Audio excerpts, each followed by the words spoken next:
What's up, gamers? It's your boy. I see games here back with no stream. I know it's this stream. Last time I played my past games, and that was a really fun stream. Well, fun and stressful stream. But now we're here finally with the 3 series, and then we're going to do all this year. The reason I didn't do things always when I'm trying to rotate to play some actually that's 2.0 series. I did 5 days ago. Finally, so yep, so I got the 3 series and the 2 Deltarune families because of the 2 Here, the 3 series I missed. Then get to 1 Deltarune Deltarune series because after that's 2.0 series, then got 2 Deltarune families, and so I think gonna be good ones. One's gonna be I don't know, but one's gonna be a sad one. So yeah, one last Deltarune families and could be a sad one. So yeah, but y'all doing good today? Getting closer and closer to yeah. Really quick before you go, just want to do a quick check in on try to focus on Twitter because I haven't done that in a while. Just hasn't go saying yet. Because again, please we all get a newsletter this month. So yeah, it won't Valentine's Day or a few days after Valentine's Day. So yeah.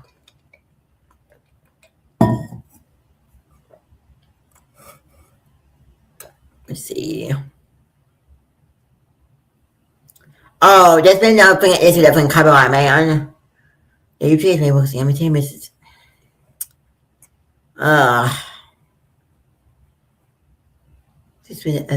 Yeah.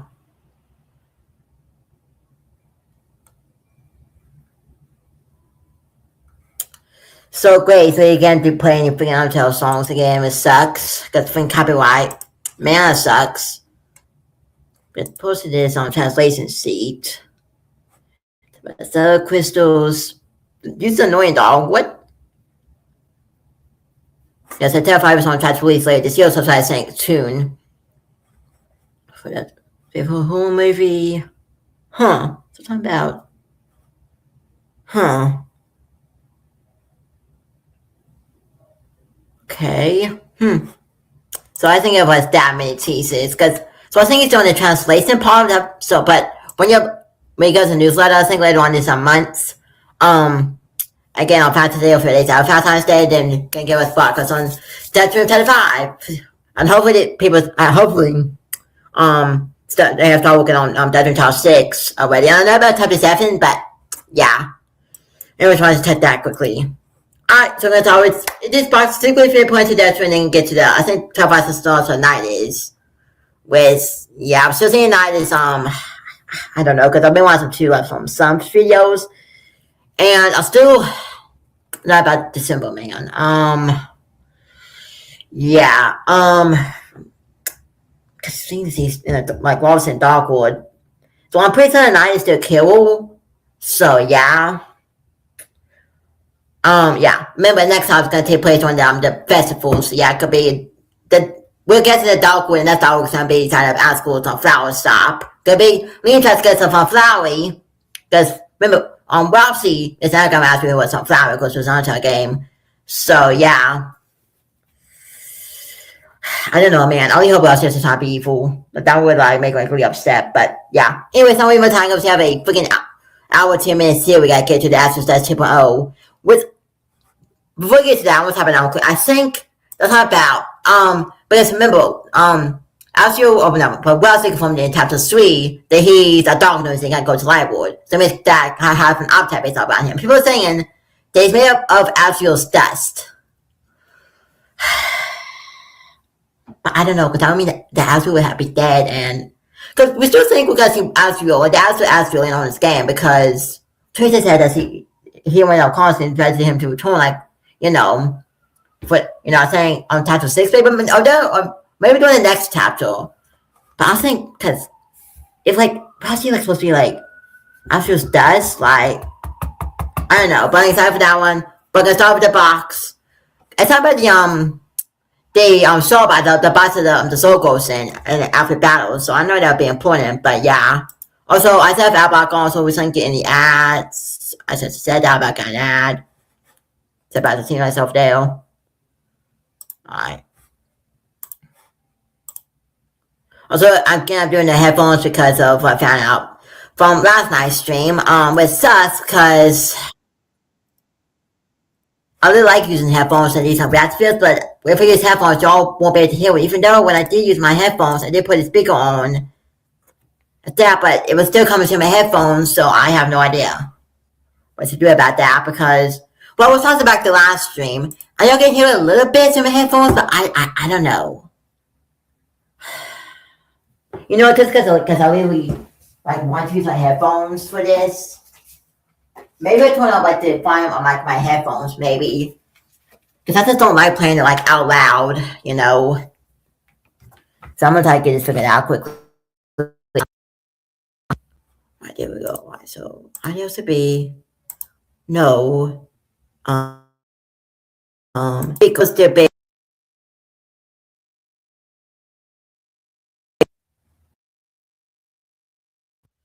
Yeah, so I can hear it through my headphones. Let me go to sound settings quickly. My people, gamers. No, it's headphone. Let me turn this up, like to like hill. Maybe turn like 90. Test. So yeah, I go watch the stream I did on yesterday's stream. I kept playing a few. Also, just speed quickly.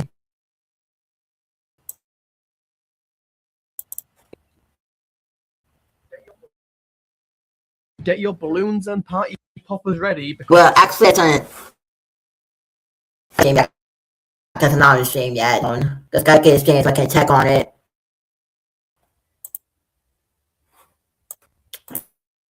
Channel. Alright. I'm gonna start. I am now. The triumphant return of tiny Deltarune details. Hooray! The blood. She's got like that. Wait. So that's work, okay? So that's okay. What happened there? But I think I figured it out. Okay, good. Alright, pretty good. Hopefully, so yeah. Alright, here we go. Let me get fixed and get to this. I might come on a little bit, just get a dog, so yeah. Hopefully I can. Get your balloons and party poppers ready because it's the triumphant return of tiny Deltarune details. Hey. Hooray! The beloved fan favourite series is back. The series where I'm slowly picking apart every single minute detail within Deltarune and theorising about it. This game will be a husk of its former self by the time I'm done with it. For real. Today we're focusing on a small detail, but one that actually shows up fairly often throughout the game. Something that most players, including myself, probably don't really pay much attention to. This is a box. Fix on editing.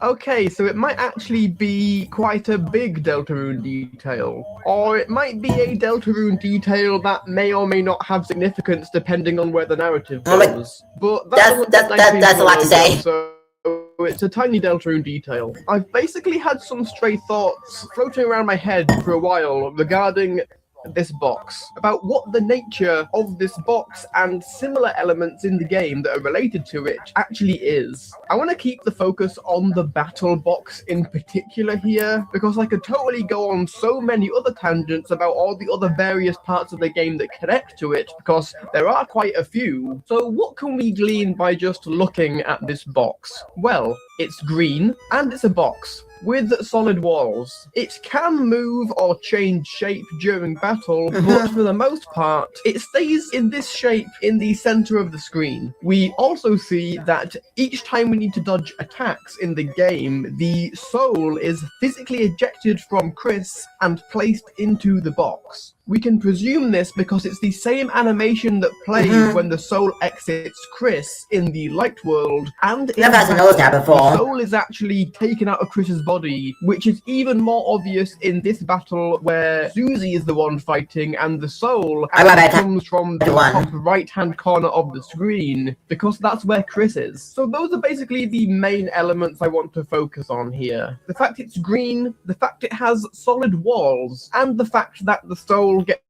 ejected. Wait, but Susie fight? Hold on. That just hold my brain there for a minute, okay? Because so that means like Susie sold himself. Because Chris isn't fighting that bad with Susie, but quit.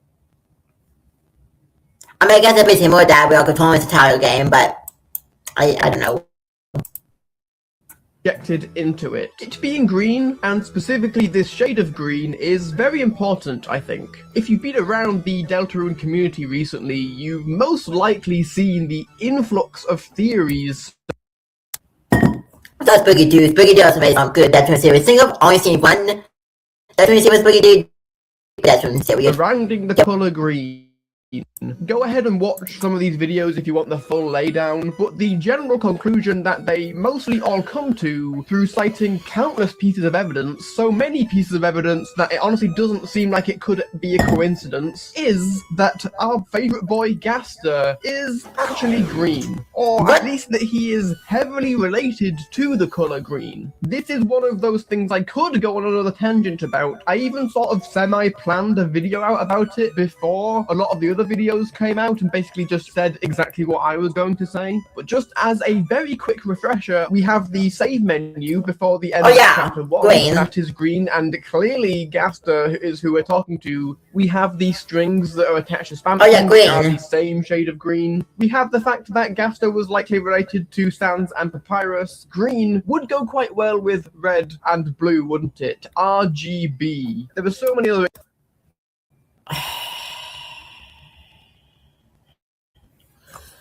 Oh, I don't know. You're stressing, Harry. You're stressing.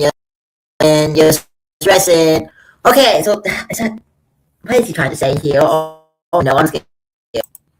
Examples though, that just watch the other videos. So overall, the battle box being green, specifically the same shade of green as the pre-chapter 1 save menu, is very notable, I think. It means that this box is very likely linked to the metatextual and gastery elements of the game. We can presume that Gaster, or whoever it is using something to connect us, the player, to the game. Whether that thing is a device, or a machine, or a magic haddock, doesn't necessarily matter right now. All that we need to establish for the rest of this video to work is that there's some mechanic that he is using to connect us, the player or the soul, to Deltarune's world. And by the way, I don't necessarily believe that Gaster created Deltarune's world. I kind of feel that could break the immersion. I think we're supposed to see the light world as more real than the dark world. Yeah. It lead to you just not caring about the characters in the light world. Therefore, it creates the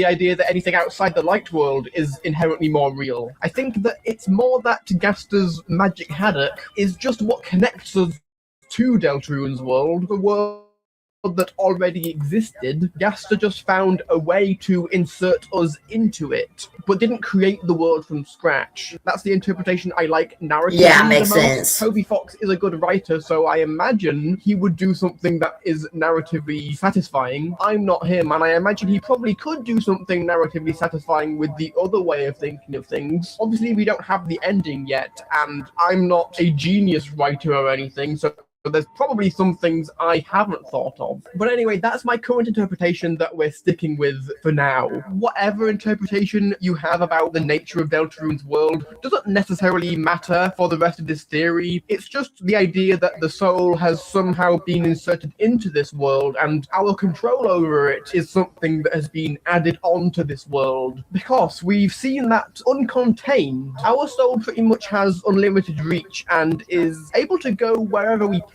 In Noel's house, Yeah, we true. have no limits apart from the walls of the house. We can pretty much go anywhere we want. Like, gravity doesn't seem to affect the soul, really. We can interact with certain things. And I imagine if the door was open or something, we probably could just escape and go anywhere. The soul has unfathomable power and ultimate control. So it makes me wonder then, is this box a feature of Gaster's device that is designed to restrain the soul and limit its movement? Imagine if the battle box wasn't there. During a battle, after our soul was ejected from Chris, surely it would be able to just cause all sorts of chaos. Surely in that chain of events, we would be able to go ahead and interact with Susie or Valse or the enemy even. Doing that could lead to them being possessed by us, right? Instead of Chris, or a whole host of other unfortunate circumstances.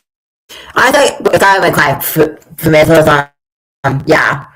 I feel like if this box was there, the song could just go anywhere. But I don't know about it. If it's a person, I guess it could.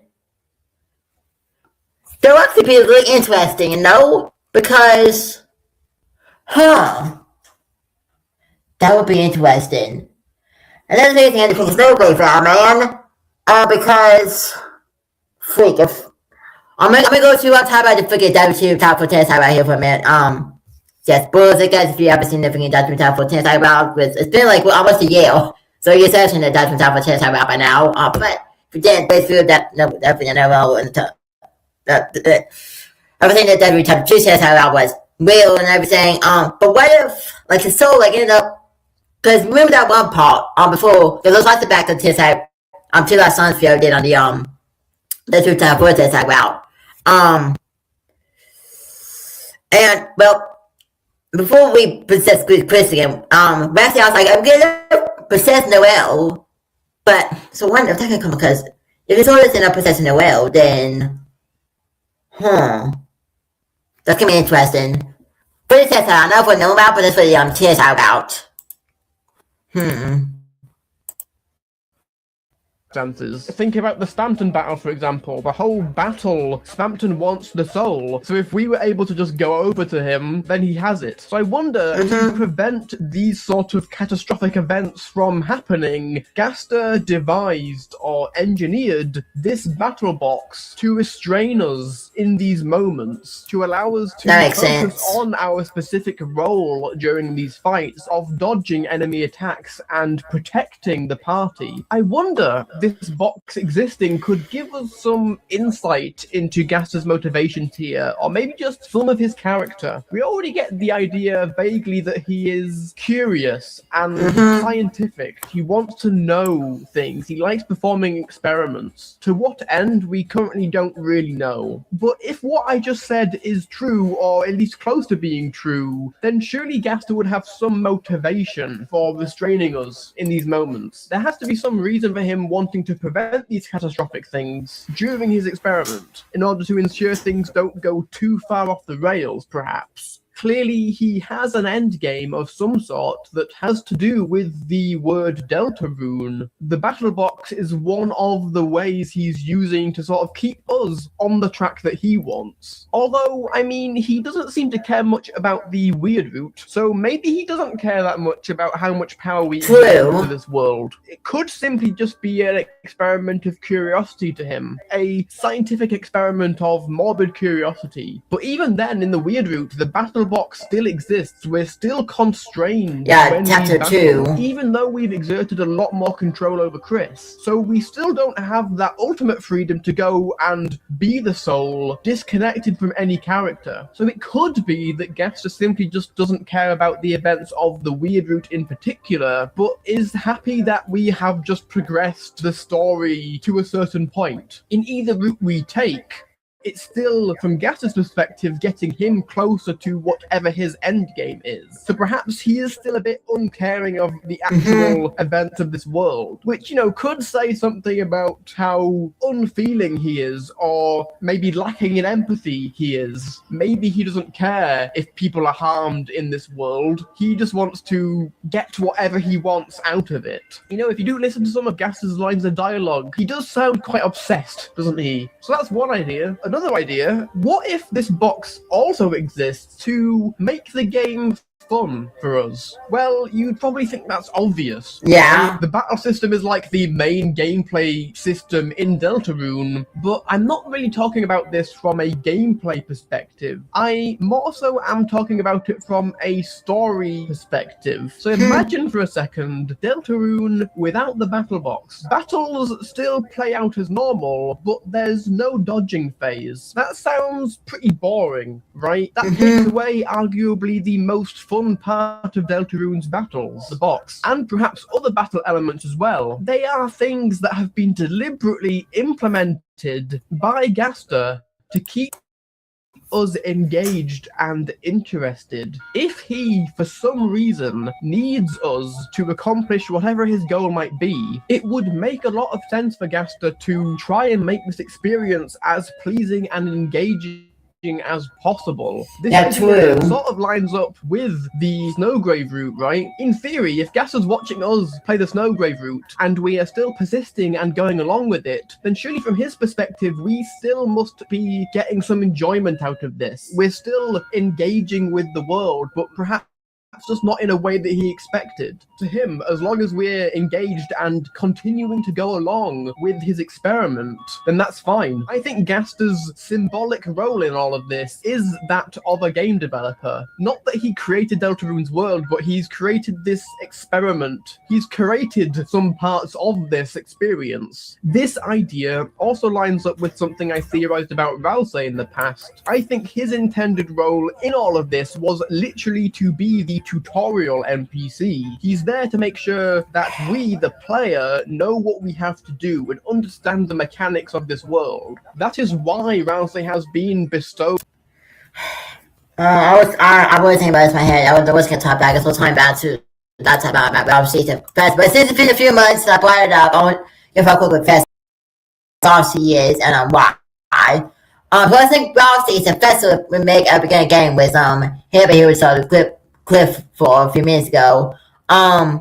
Because he said, and this is another thing, I was number two, I was watching his Deltarune Type 2 overseas Rex video put together and in the beginning of both sections, both section and chapter 2, he says everything is a force for me.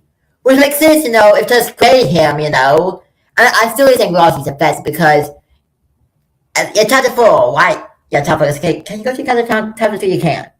Or can you? No. Yeah, so chapter 4, yeah. When you go to your swimming test and how is so it's like your swimming empty. Cause yeah, I really think Rousey's the vessel. Cause it's not then I have no idea what the freak happens to vessel. I know what you're saying, but I don't know, physically it doesn't even look anything like Rousey. It looks like Quiz. I mean that's the only part that's like getting me. Plus Rousey is an egg of Asriel,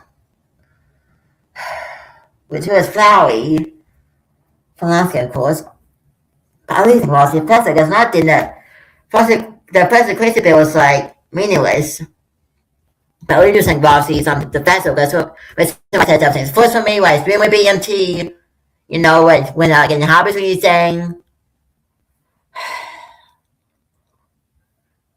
I don't know. But I know that's like me interested for Rousey because he'll flower could be we think that the next dog I think it could be in Asco's flower shop. And of course that's gonna, popping up like Astro and stuff. So I don't know. Apparently like tonight Rousey's evil in the next chapter, like yeah.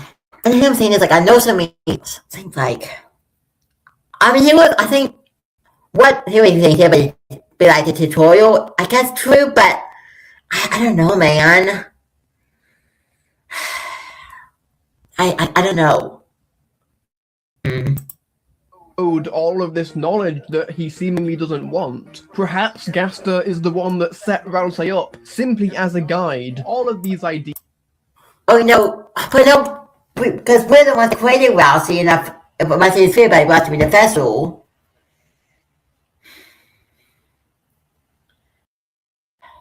What's that? When you create the vessel, that's like some like little quests, like what's your blood type, what's your favorite like taste, like and how do you feel about the equation? I don't know. I'm gonna stop next time because Rousey, I don't know. Since it's gonna be to the next awkward, it's gonna be the next awkward is gonna be in Aspen Flower Shop. Ross is gonna be a really important character or some next chapter, like 100%. Ross is gonna be a really important character. So yeah.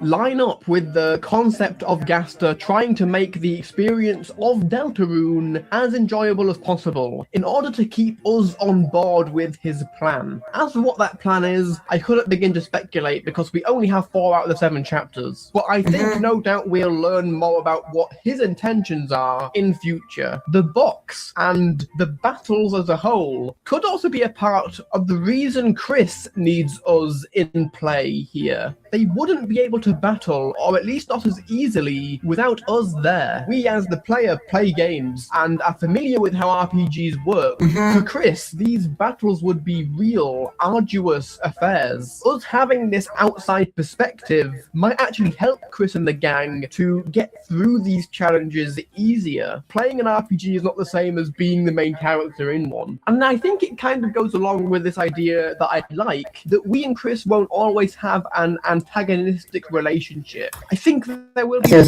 Yeah, I'm gonna turn mine on here a little bit. Chapter 4 already showed us that in parts. And if you think about it, every battle in the game, we're helping Chris out by dodging the attacks and hopefully making the best tactical decisions. And who knows if Chris actually remembers what happens after we reload a save. You know, if we die in battle, does Chris remember that happening? If not, then from Chris's perspective, we've like been the perfect guide throughout this whole game. From Chris's perspective, we've won every battle. If you think about it, all of the angel symbolism surrounding the soul and the player makes sense. We are sort of a guardian angel throughout this adventure. We're helping steer the main characters throughout the narrative and battles as well. We're helping them to dodge attacks and to make the best tactical decisions. I really like the idea that we are not evil. Chris doesn't hate us. Maybe they do sometimes, and maybe they especially do in the weird routes. I think the relationship between Chris and the soul is one of the most interesting ones. Also, it's very interesting to me that pretty much the only battles that mess with the battle box in terms of like moving it around or even just getting rid of it entirely are Jevil, Spampton, the Knight, and Gerson. It would line up with characters having more knowledge than the average Darkner about the nature of the dark world. Perhaps goes along with the motif of freedom, or perhaps is granted to them by the power that the shadow crystals give them. Because when you think about it here, what is the Knight doing in this moment when they cut the battle box in half? The battle box is a user interface element. How are they interacting with a bit of true. Surely the only way they do that is if they had some sort of power that's above that of the average person in this world. And one other last thing about this box that I've always found interesting is how literal are the bullet patterns? Are they like interpreted for us? Are they sort of just visual metaphors or interpretations of the attacks being done by the enemy? Or is what we see on screen literally what's happening in the game world? Like, do bullet patterns actually exist in universe? Some characters do reference things that happen in attacks, so it's not outside the realms of possibility. Noelle mentions that she gets hit in the face with a tornado after the battle with Birdley, for example, so it's clear that some some elements of these battles are actually happening to the characters, but I don't know if this is something that actually matters, to be honest. Like, sometimes gameplay mechanics have to be abstracted in some way. Even in a game like Deltarune, where a lot of what's happening on screen is literal, I don't know if there will ever be a definitive answer as to what bullet patterns actually are, and I don't think it actually will matter that much to the story. Sometimes if you think about every single line of dialogue in this game too much, the whole thing can fall apart. That brings me to my overall question for this video. After all these little tidbits of information and things I've noticed, overall I'm not sure if this detail about the battle box or all the things I've said in this video are groundbreakingly important to the overall story. Yeah, I don't think so. Something neat that might give us some extra insight into some small parts of the game, but I don't think it like solves Deltarune's narrative or anything. So I guess after all, it is a tiny Deltarune detail.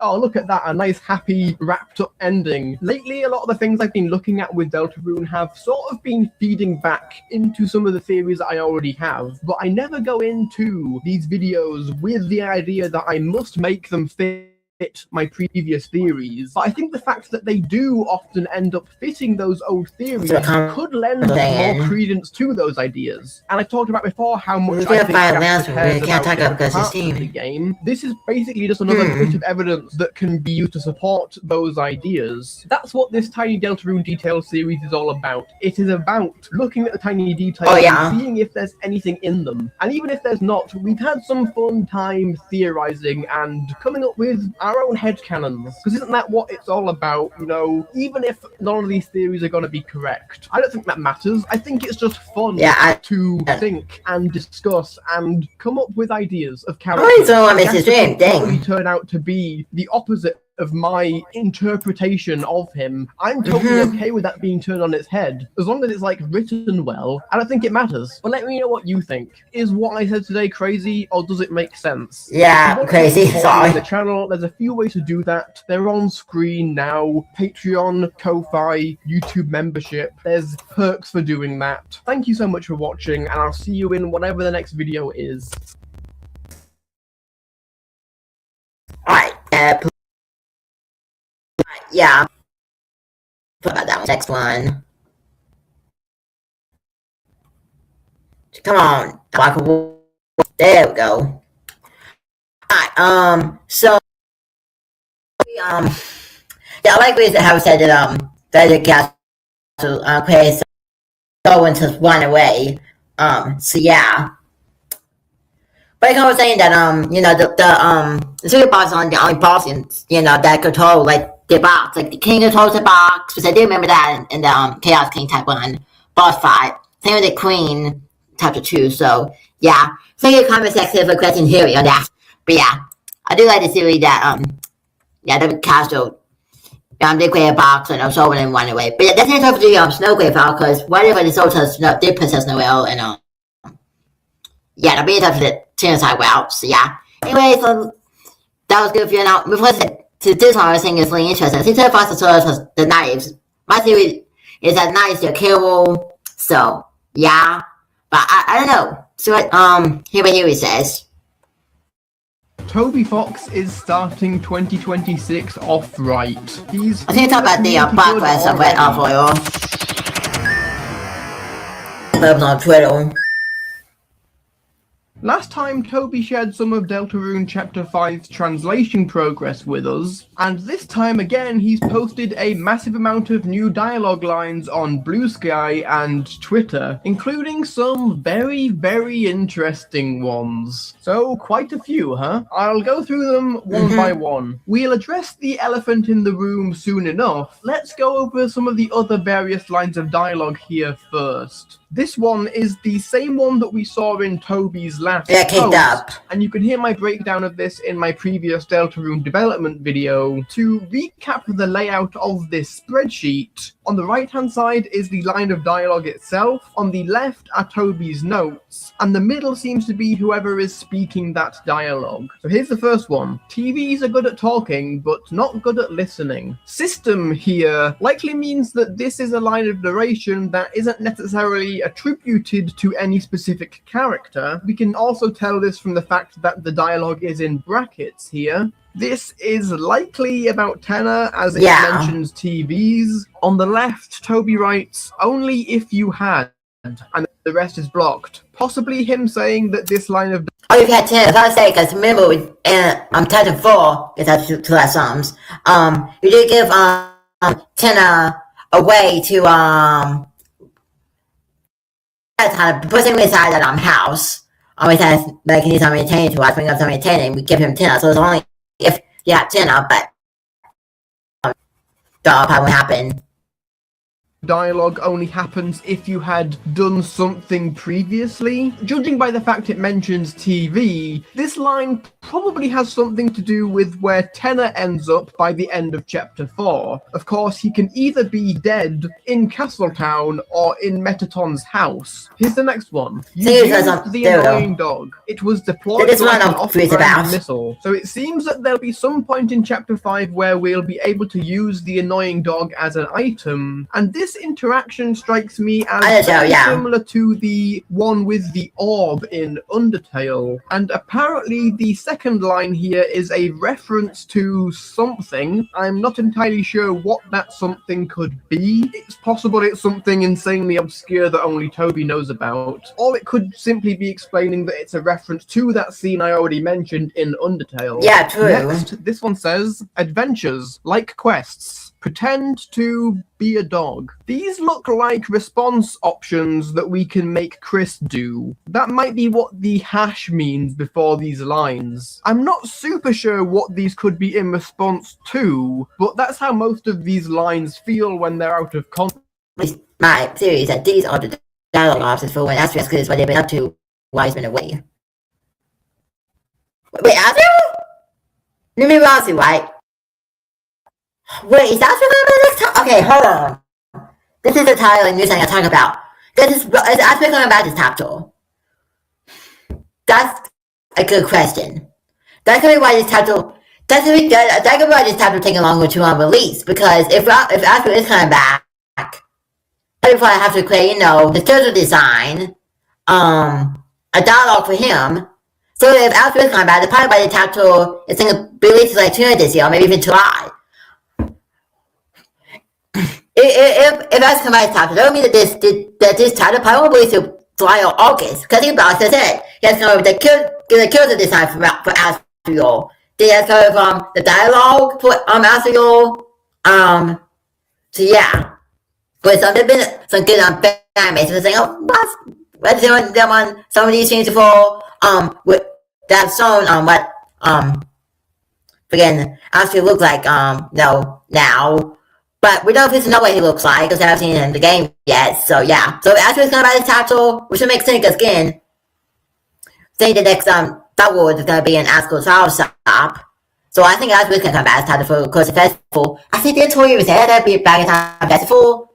So yeah. So probably why this title is gonna be released until June, July, or August this year. Because again, so we have to create Asco's design, schedule design, dialogue and everything. So we have a lot of stuff. Imagine if that does happen. I think I get tied into the Dark World with us, and then he'll see Rousey and be like, "What?" I don't know, but saying Asriel, but well, it's like say, I guess like he said to see we have spiritual evidence because we don't know if Asriel come back to title or not. But pretty sure Asriel is come back to title, but yeah. Context. I think Chris was going to win. Web businesses really good on live officials, Dark War, on Quest, dog. When do we pretend to be a dog? What?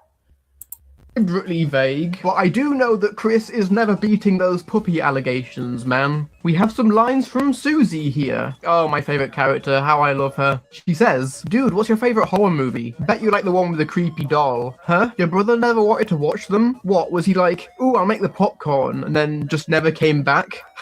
What, was I right?" So presumably this is Susie talking to Chris. Like some of the other dialogue, these have interesting tags on the left-hand side here that say like E7 and E9. I'm assuming these equate to the dialogue portraits. So this is how I imagine in the code they tell the game which dialogue portrait to display. Oh, yeah. It's actually just embedded within the dialogue. It's very interesting, I think, that we're getting more mentions of Asriel. We're slowly learning more about him in this world. I'm not entirely sure when Asriel will show up in the game. It's, I think, been deliberately left vague. We know that he will probably be turning up by the end of the game. At the start of the game, Toriel says that he'll be back next week, but it's somewhat hard to figure out what day each chapter takes.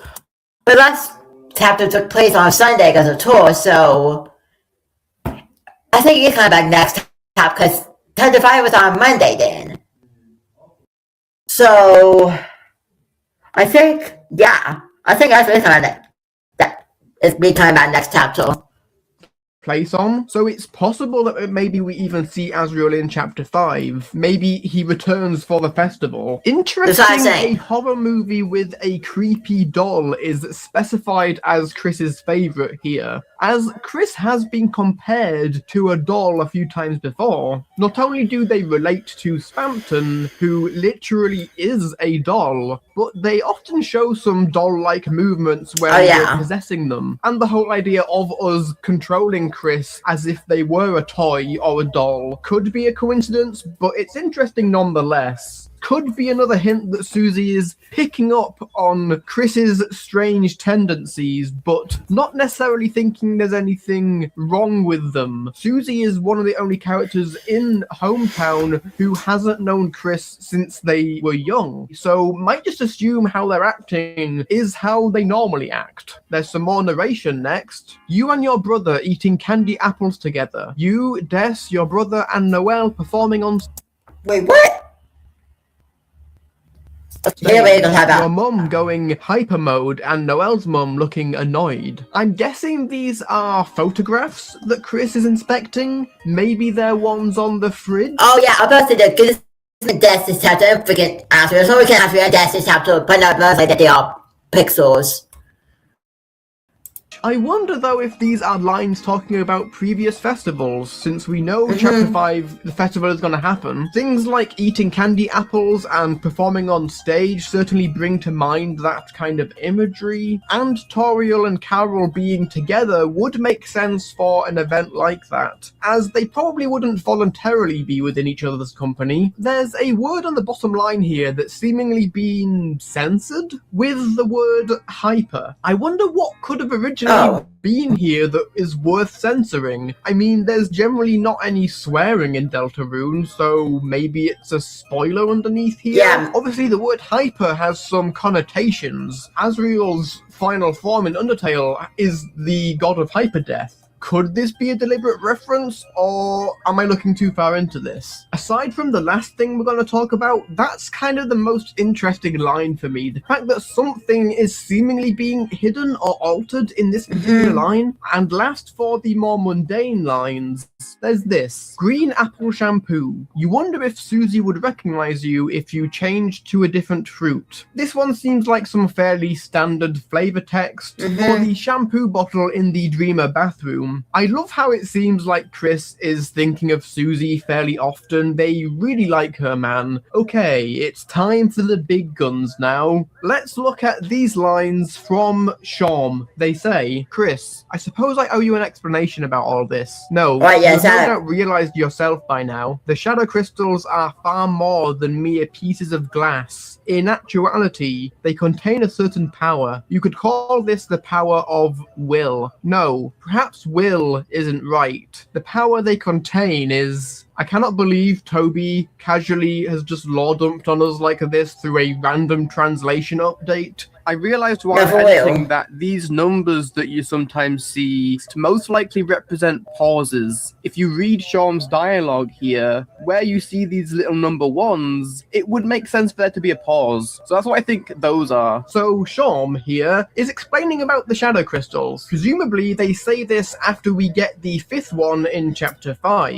which I think is going to be the last one that we'll have to collect. The shadow crystals appear to be in the light world, world, glass, showing again that Shorm has some higher knowledge than the average Darkner. Then they go on to explain that they aren't just regular pieces of glass, they contain power, which I guess we could have worked out something similar already. They say that you could call this power will. Well, then they say that will isn't exactly the correct word. The power that they actually contain is, and of course that's where the image gets cut off. Of course it is. You thought that Tricky Tony died in 2025, but his death was greatly exaggerated. I think we can work out what the next line might be, though. And if I'm right, this might have some huge implications for the lore. Previously, the word will has been heavily tied to a certain concept. Determination. Oh, yeah. Someone basically uses the two terms interchangeably when explaining the creation of a dark fountain. So, could Shorm be about to say that the power that the shadow crystals contain is actually determination itself? If that is the case, that raises a lot of possibilities. Determination in Deltarune manifests itself as the power to create dark fountains, as Queen has explained. You could also view this as the power to create fiction or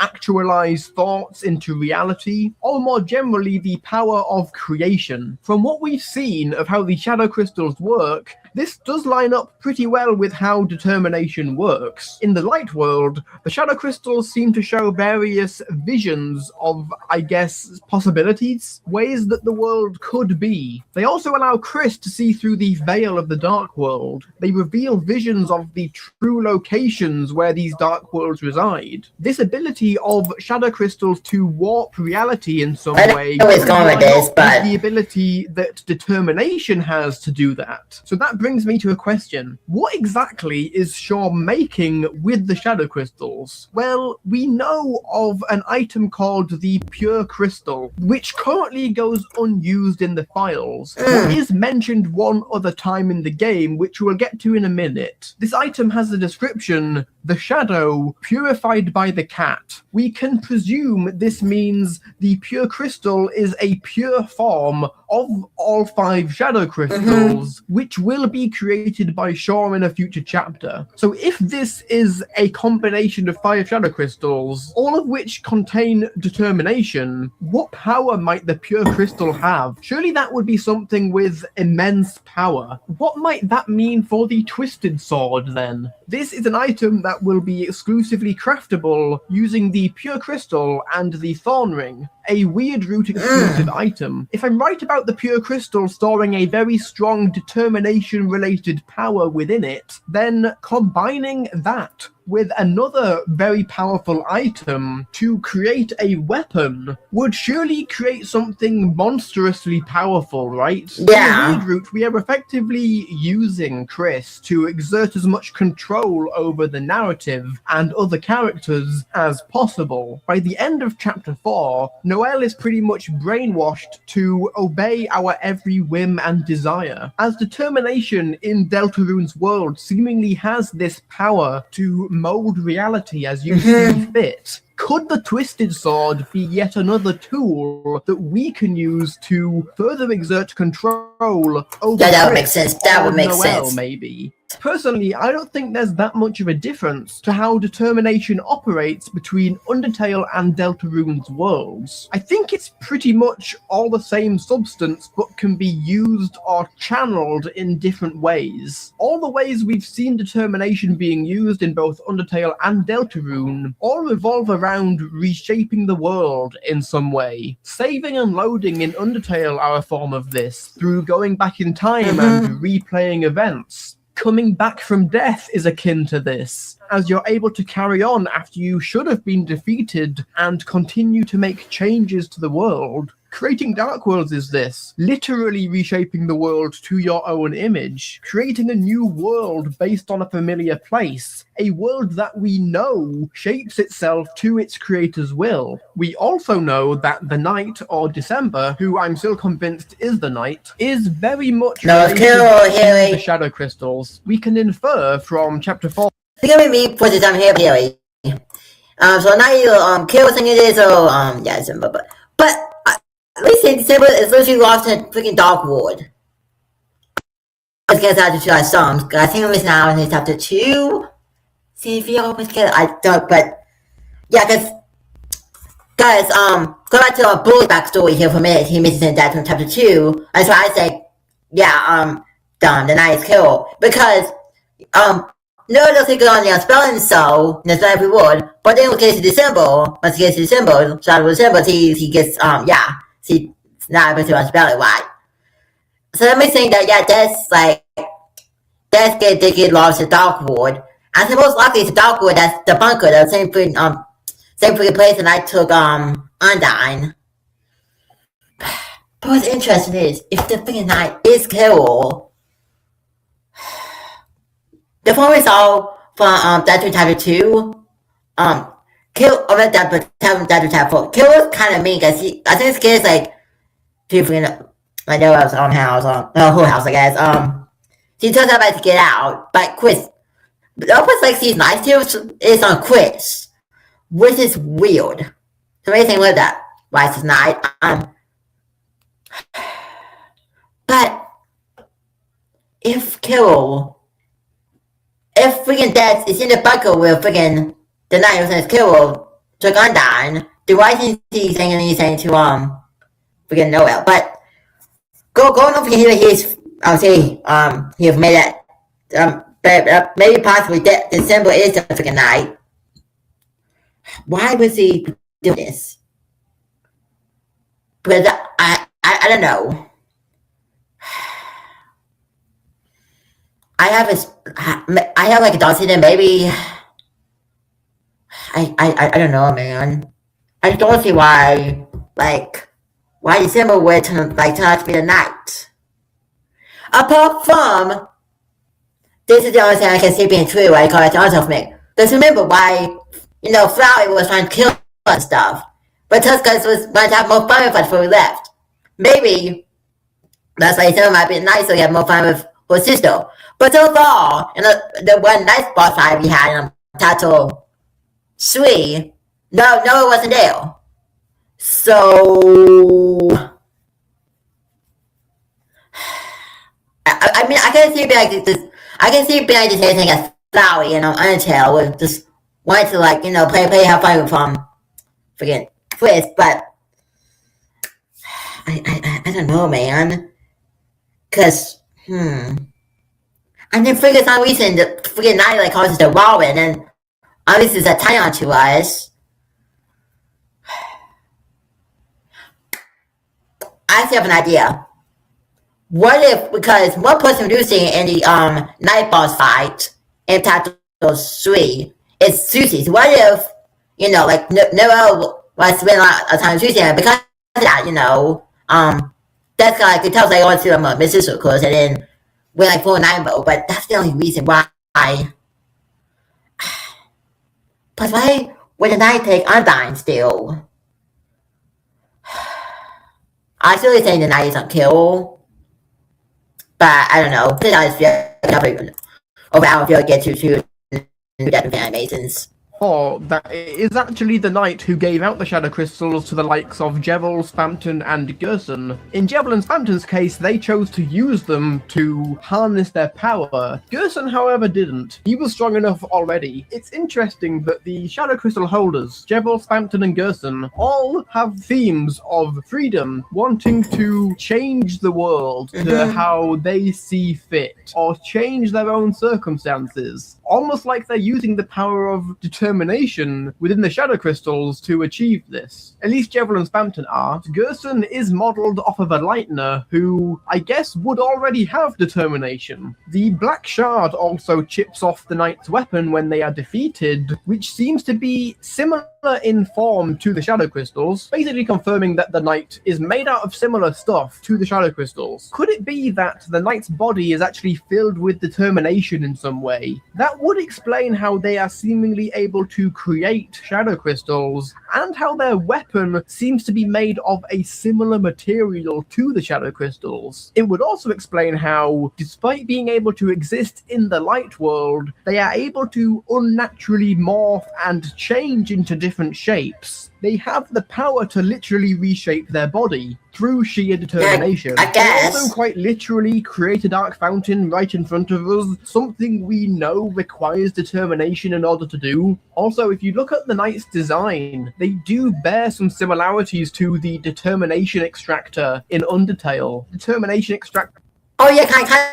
Hold on, let me go back there for a minute. Sorry. Similarities to the determination. I guess I kind of see it, but I think that's a stretch. But so basically, what I'm saying is that the symbol, but because in Undertale, I'm in the true lab, and the pacifist lab from Undertale. It's confirmed that Alpha's been experimenting with determination is how Flowey gives a common saying, but Alpha isn't experimenting with determination in this game, because this is I think before Undertale, again Undertale came after. Wait, because I can't confirm that it's confirmed because of freaking it's based on me else I'll be using in the freaking Chapter 4. For that thing I think I'll find, I mean that Undertale did come after Deltarune. So that would mean I just remember that. Oh, that's in my head because I completely forgot about that Undertale came after Deltarune. So I wonder then, because what if that bunker place? It's like Alphys's true lab, But it's Alphys's true lab, We're not, it's experimenting with determination. So maybe we're gonna experiment with determination like Undyne.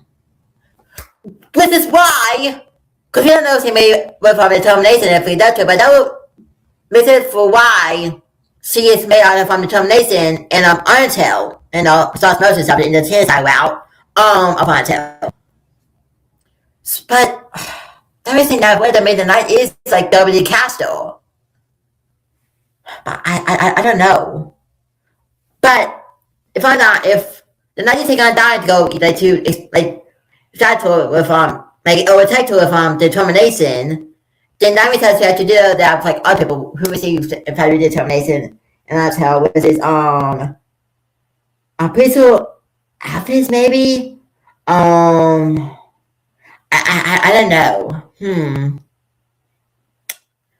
But I like what they said about the Knight taking Undyne to get title from determination. That's why we see Undyne have determination on Undertale.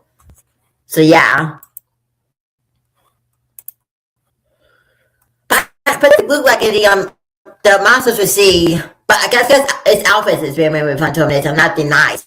So, extractor in Undertale. Determination extractor was very akin to a deer skull, and the Knight looks like a deer. And hey, the Knight's body looks very melted in some scenes, doesn't it? In some animations. Oh yeah. Undyne's body in Undertale, melting. Look at the Amalgamate's bodies in Undertale, melting. All traits of a being with excessive amounts of determination. Yet another connection here that I didn't think of right away is with Asriel, specifically the version of him in Undertale that we see in the pacifist ending. In this moment, Asriel is able to revive himself briefly, but still seemingly retaining some of his thoughts and feelings as Flowey, since he is technically still dead and soulless at this point. He is harnessing the power and I guess also the determination that Flowey was injected with. So I guess you could say in this moment there is a lot of determination present in Asriel. If you look at some of Asriel's attacks in this fight. Oh, that doesn't make me sick. Oh no, is December dead? Because, like I said, Asriel was his being side by side because he was soulless. I remember the time, still made the taste on a God Flowers, how 5 game was a good, but they would become the same. But Asriel, was able to be side by side. So does that mean if the Knight is using determination and it's death, does that mean that December is dead? But in my theory, I think my theory makes more sense now. In my theory is right, and Kill is a Knight. And we said Sea Weapon, is very missing with determination. So I think, oh no, that's Mom's friend. decided. Oh no. If that's the case, because and if Noah's mom dies, man, that's gonna. I think my team might tune out that kill is tonight. Since I don't. No, y'all can see me good.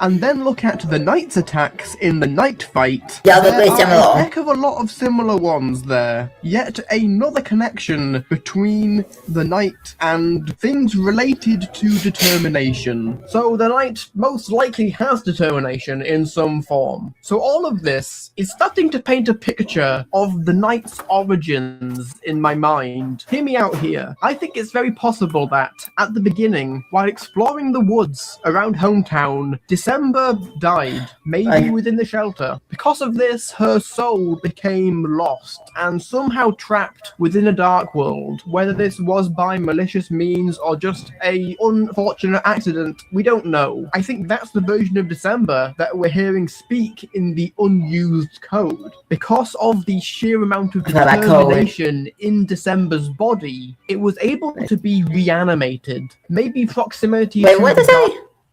Body, it was. I got started.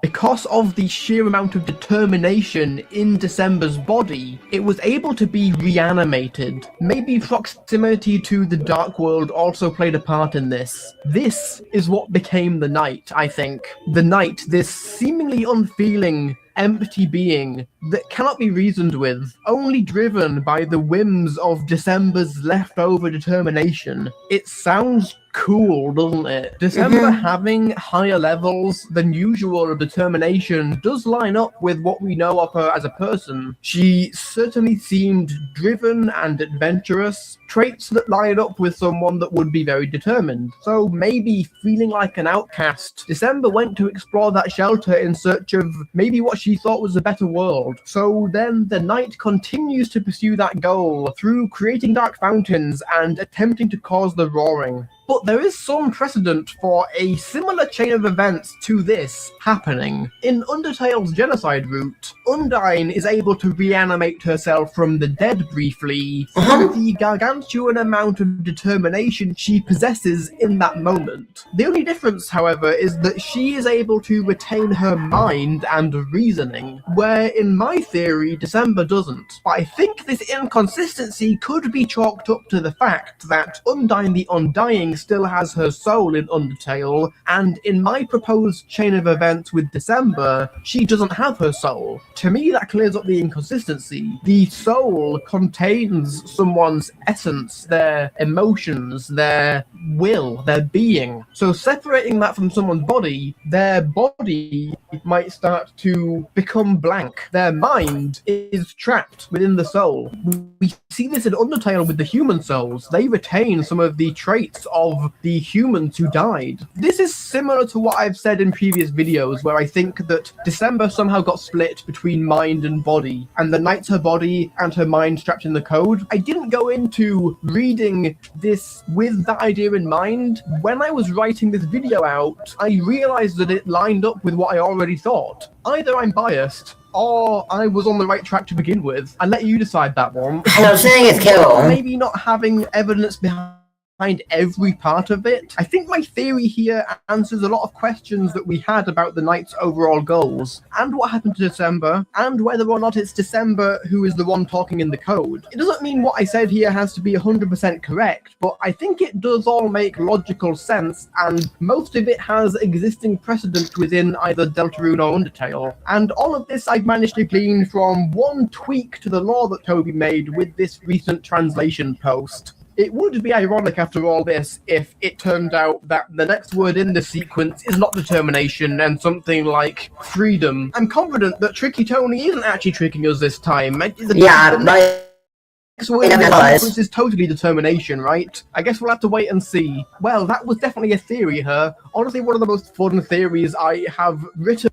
Like, well, because these concept of fans out this video about last night is that it feels like play who got the best gift. Supposed to be there. The series is supposed to be in the story. So yeah.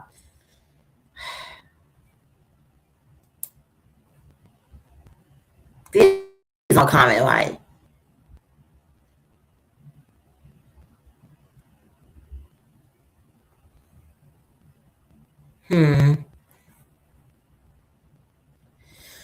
So I said, go for it. See, okay, this is a long time. Okay, go. But you and I have to come right on. Oh, sorry. Got a real dog all of a sudden. I like it how it gets dog tease.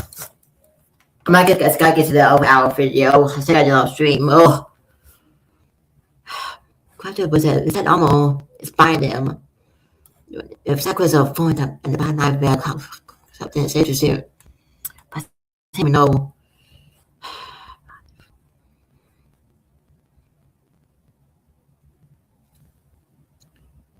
What's the interesting place as a big guy like for that? Because don't change like dog wars. But then the black knife is in dog wars with a pin. But the black knife is black knife. For nice of nothing liable. What you doing? One has safety nets up on you. True. Yeah. So also say that Sunday the time Monday has no, it's not time to forward Sunday. There's a choice. So Oh, like a Friday night. True. So that would mean that top five would be Sunday, but I thought Sunday was choice. What? So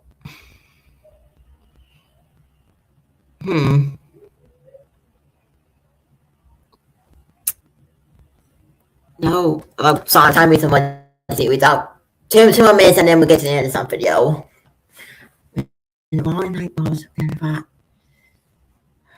so bored.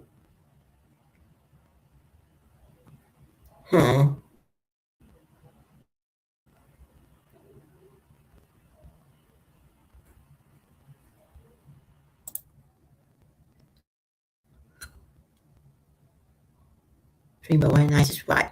Maybe it was good, but someone gets involved in Noah's story. No, I think that's only going to be Railwood exclusive. Which I vote thinks it's a free subject. Let's go to the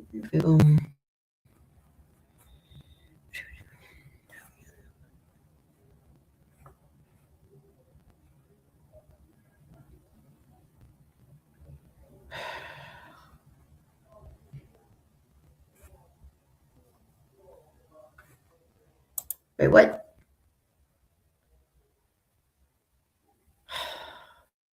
But what I said about how the night might be Azul. Because I could see that happening, but then that would be a big caveat for Undertale, man. And I never like that.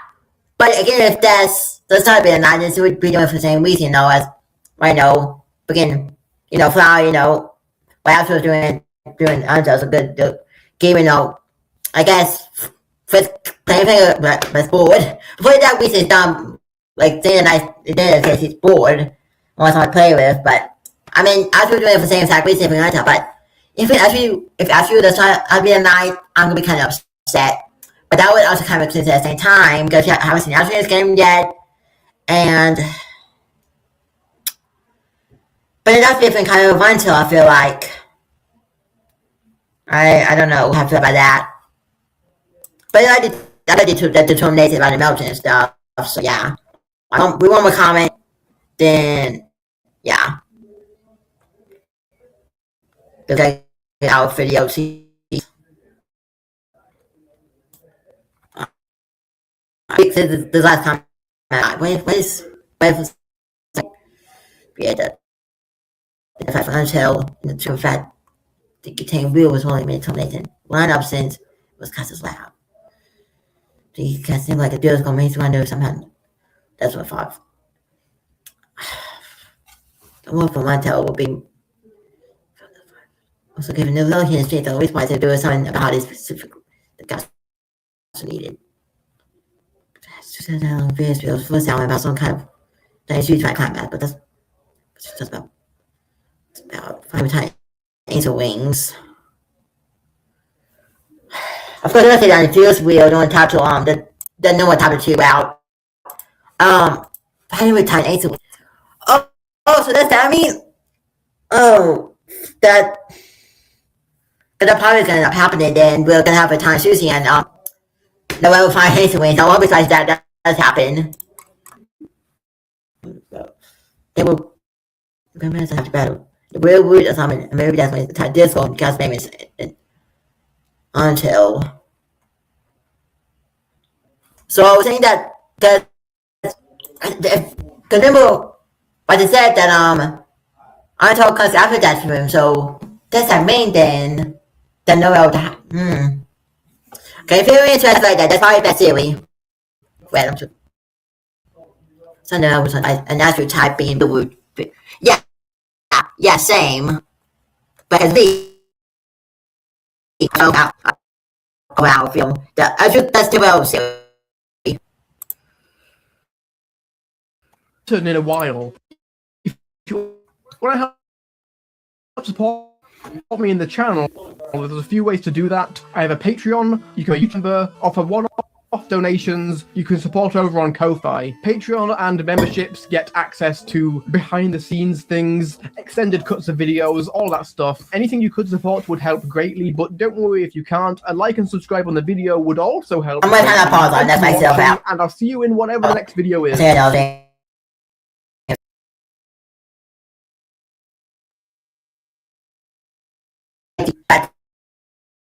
I did the determination, so yeah,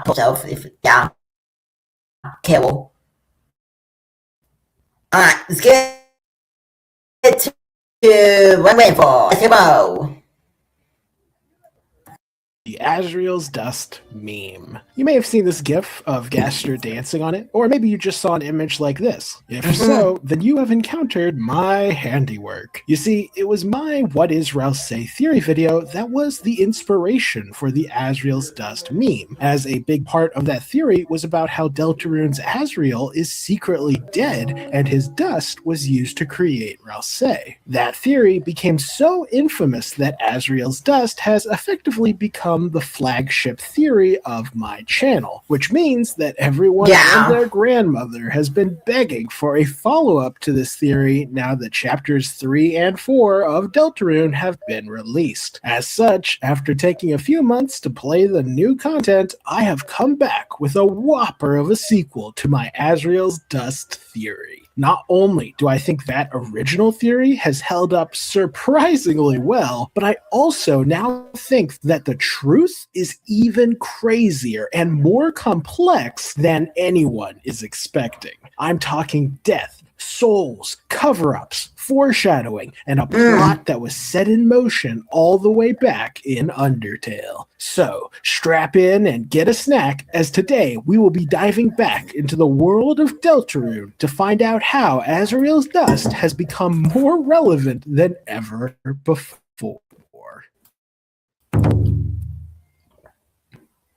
First, we need to talk about the original Azrael's Dust theory, as understanding what I was thinking is important for understanding where my mind has gone since. The primary goal of that video was to explain what the heck Rouse even was, and it seemed pretty clear at the time that he had some sort of connection to Azrael. His name is an anagram of Azrael, he looks very similar to Azrael, and he even fills many of the same roles that Flowey filled in Undertale, as he explains how to play the game and is aware of the saving and loading mechanic. However, while the connection is obvious, what's less obvious is why I would conclude that Azrael is secretly dead. That conclusion has to do with a couple things, which can most succinctly be summarized as monster funerals, Rousse's unique powers, and parallels with Undertale.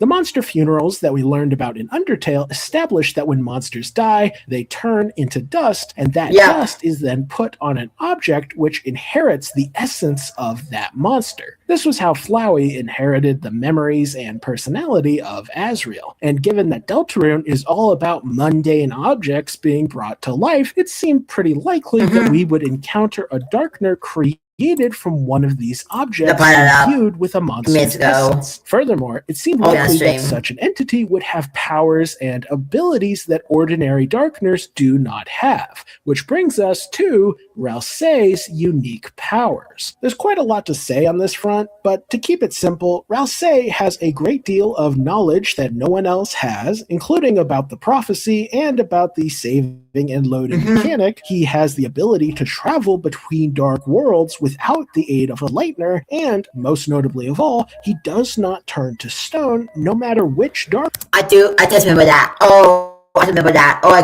forgot that. Oh, I forgot about that. Oh, I forgot about that. Because I feel like, been like that series thing for like a while. They all got in the way and all the stuff. But I forgot about that. He doesn't touch a stone. My freaking Lasso freaking... Wolf's Guard does freaking touch it too. But still was really upset that freaking the answer freaking touch the floor. I was like, what was that actually really touch the floor? Because eventually my answer to tap floor. It was like, I could have had 10 minutes to be like, Rossi wasn't there. Like, it took him like 15 minutes to like go to the freaking tap the floor dartboard. Like, before like the top two, it took him like only like 5 minutes to get to the dartboard. Like, I don't know. And he doesn't turn to stone. He doesn't turn to stone. He doesn't turn to stone. Why? But it was because he said turn to stone. It's like how freaking I was called the freaking top tier, but he didn't. So then, but he completely confirms in top tier that he is a freaking Dark Gnoll. Just like freaking Lasso and with us, we see that he still turned to stone. We'll go to different Dark Ward. Because his main Dark Ward would be the Castle Dark Ward, like Lasso and Wolfsguard, but so then that means then that the Castle Town isn't his original Dark Ward. Oh no, I'm gonna believe this series on time. I'm gonna believe this is gonna be the series I believe the most in this stream. Because I can always tell myself believe in this series because if Rocky was the Dark Ward was the Castle Town, he would have turned to stone. Like, Lasso was called the top two, because both of you thought was a kind of time. Same with Rousey, so he didn't. But my series, Rousey's a freaking vessel, man. Which would make him, I guess, like, quiz? Yes! Actually, because even when we created the vessel, it looks like quiz. So that's what I was saying earlier. That doesn't look like Rousey. But quiz is towards on Esau. Same with Susie when they go to the Dark Ward. So Rousey defense like Quiz would actually make sense. So my theory still stands up that Rousey the vessel. I think we think that's what it's done because he just like Quiz basically. But Susan gets on on Esau, so yeah. So basically I'll say that Quiz is Rousey is not like Quiz because basically guys like both humans I guess. Because he created what if Quiz was created by someone? Then what if Quiz because I remember that menu saying every time we create a vessel, it's called another hymn, I think. Or the music that plays during that part, it's called another hymn. Hold on. I gotta go on that. So I know that was a possible because it's not about Outfield, but anymore. No need to touch one. Soundtrack. We saw the place playing the freaking vessel.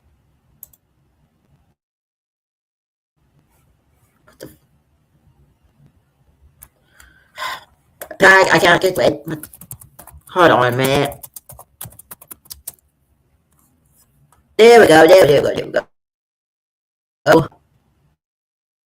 The place I created the festival called another hymn. So what if the first hymn was Chris, then the another hymn was Rousey? I think I just got it. The first hymn is Chris, and then another hymn is Rousey. So that's what it's on. That's just like a quiz. But here we are, Turtle saying, if you are still strong with my theory. Oh, yeah. I was trying to believe you for a minute, but then I was not. Let me say, guys. Dark world he is in. this is quite baffling, as Ralsei seems to actively violate pretty much every rule and limitation that has been established for Darkness thus far, which all but confirms that he is something special. This is made even more likely when you consider the parallels with Undertale. For those who aren't aware, Deltarune has been outright stated to be a parallel story to Undertale, which I have taken to mean that they will have both narrative and thematic parallels to one another. Now, that doesn't mean they are going to follow the exact same plot beats, but it does mean that we will likely see remixes of familiar storylines. Case in point, the Dreamer family. Both games have the Dreamers adopting a human child, both games have the child growing up with Asriel, and both games have Asriel absent from the entire plot, while a suspicious character with clear ties to Asriel takes his place. In case it weren't obvious, Ralsei is a pretty clear parallel to Flowey. Both are neither human nor monster, both have inherited attributes of Asriel, both have far more knowledge of how their world works than anyone else, both introduce themselves before getting blasted with a fireball, and both accompany you throughout your journey. There are honestly even more connections than that, but you get the point. And given that we have a parallel to the Dreamer family, a parallel to Flowey, and a notable absence of Asriel, that very much inclines me to think that this story is following a very similar path to the one we saw in Undertale. As such, I have every reason to believe that Asriel is secretly dead, and just like how his dust created Flowey in Undertale, his dust has now created Ralsei in Deltarune. That's already quite a lot to digest, but Asriel's dust theory doesn't end there. You see, while it's true that Asriel died in Undertale, something I glossed over was what happened immediately prior. In Undertale, Kara died first, and their soul was absorbed by Asriel. This transformed Asriel into an entity who was neither human nor monster, a creature simply described as a horrible beast of unfathomable power. As such, if the parallel holds true, then something very similar must have happened in Deltarune. And given that Chris is still alive, that only leaves one possibility.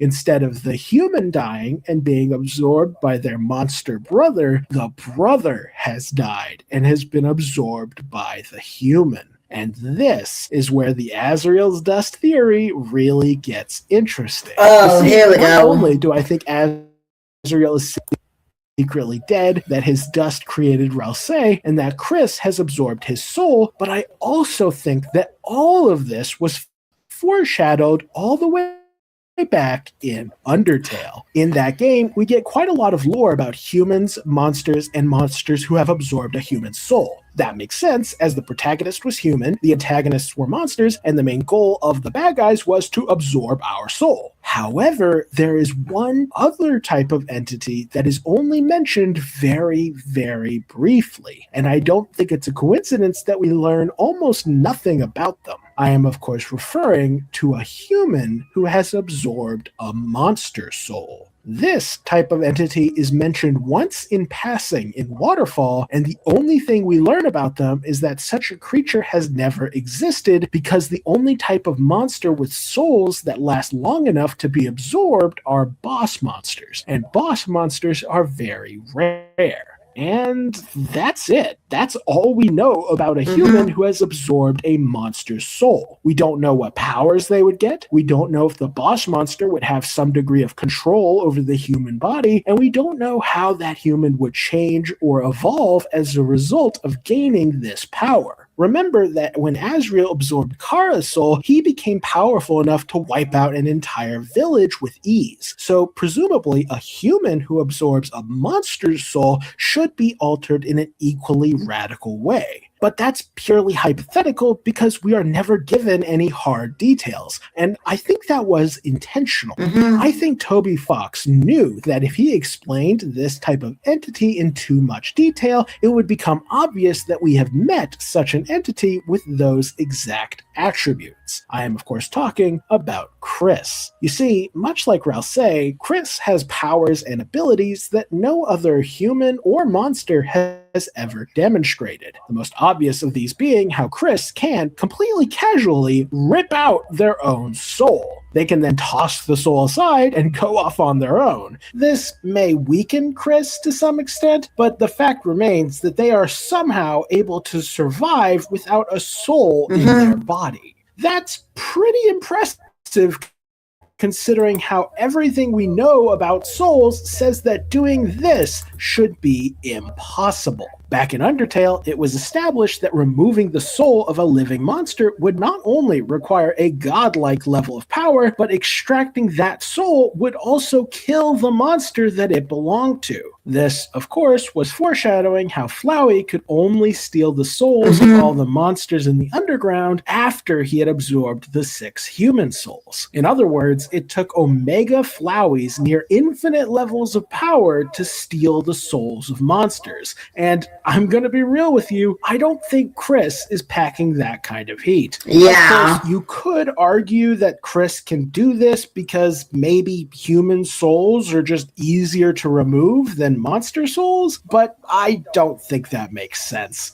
Humans are repeatedly stated to have stronger bodies and stronger souls than monsters, which should make their souls more difficult to steal, not easier. Case in point, there's no explicit moment in either of Asriel's boss fights where he even tries to steal Frisk's soul while they are still alive, implying that it simply wasn't an option. And if not even a god with infinite power could steal Frisk's soul, then it seems somewhat dubious that an ordinary human would be able to do this so casually. Now, to be clear, it is well established that human souls can persist outside the human body, as that is the core crux of Asgore's soul-stealing plan in Undertale. However, there is no evidence that the soul can be removed without killing the human it originally belonged to. That's why Kara had to orchestrate their own death in order to grant Asriel access to their soul. They couldn't simply pop it out of their chest and hand it over the way Chris does. In short, given what we know, neither humans nor monsters should be able to remove their souls without extreme levels of power, and even if they managed it, they definitely shouldn't be able to survive without a soul in their body. That means Chris can't be a normal human. That means Chris must be more than a human. That means Chris must have absorbed a boss monster's soul. But wait, there's even more. Of course. You see, in addition to providing a convenient explanation for Chris and Rousey's strange powers, while simultaneously... Definitely gonna keep watching because it's a long video. I was gonna pause, but whatever. I would say about that part, I actually kind of like it because the opposite where Asriel died. But I think it's confirmed that we'll see Asriel next chapter. The video, we just got to talk about that in the last video, which was why I said Asriel. What we saw is kind of like the next chapter. So what it makes me think is that Asriel basically dies in this next chapter. But Asriel would have to wait there for what Telltale say to be true. For Chris to be able to, absorb Asriel's soul. So that means Asriel is dead then. But then why would freaking Toyo say Asriel is coming back? See, that's the only thing that makes sense. If I might say it makes more sense. But yeah, continue. Paying off a bunch of foreshadowing from Undertale, this theory also answers a question that has been plaguing the Deltarune community for years. Ever since Chris created that dark fountain, we have been asking ourselves, why? Why would Chris, who clearly cares a great deal about their friends and family, risk the destruction of the world? They were there for Rousey's speech. They know that dark fountains can cause an apocalypse. So why are they doing this? What is Chris's motivation for teaming up with the mayor and the Roaring Knight? The answer, I think, is Asriel. The single strongest motivator that anyone can have is love, and Chris undeniably loves their family, especially Asriel. If something happened and Asriel was suddenly killed, then there would be few people more motivated to resurrect him than Chris. They would likely even be willing to work with unsavory characters like the mayor and the knight if it meant bringing their brother back. And given that dark fountains are capable of temporarily resurrecting Lightners, as we see with the old man, it makes sense that Chris would believe that this same power has the potential to fully resurrect Asriel. That said, there is a pretty So wait, does that mean that Rousey basically oh no, oh no, I think it just got it. But I think it's going to be true. Oh. Because we're saying about Coulson, about Dogwood was able to bring Coulson back.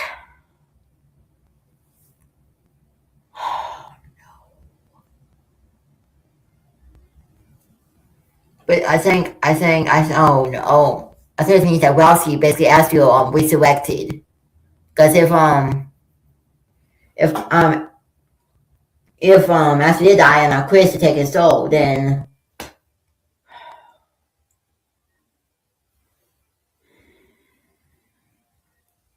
I said that's what I'm trying to say that Wellesley is Astro resurrected, so it's like Coulson before. But maybe that's all I'm saying. I don't know. Go step one time for you, but I think that's what I basically say. Major issue here that lots of people have pointed out. Namely, if Asriel is dead, then why is Chris the only one who knows about it? Even if this theory is true and Asriel really did die, why would Chris keep that fact a secret? Toriel and Asgore clearly think I hope it stays right when Asriel is next week. If Asriel died, why wouldn't Chris tell? Oh, he has to run us up. He has to run us up. No, I thought he wasn't. There, no! Oh no! Oh, he can destroy my theory! I the toilet was missing. I'm like, I'm like, the shit by else saying that I was gonna be in the next freaking top tour. But freaking, I was saying Chris took his freaking soul. Why would Chris tell anybody? Oh, what I think he's about to say. He's trying to destroy my theory. He's trying to destroy my theory, y'all. Oh, I gotta get into it. I'm gonna say, oh no. When we get over, let's go forget our maps.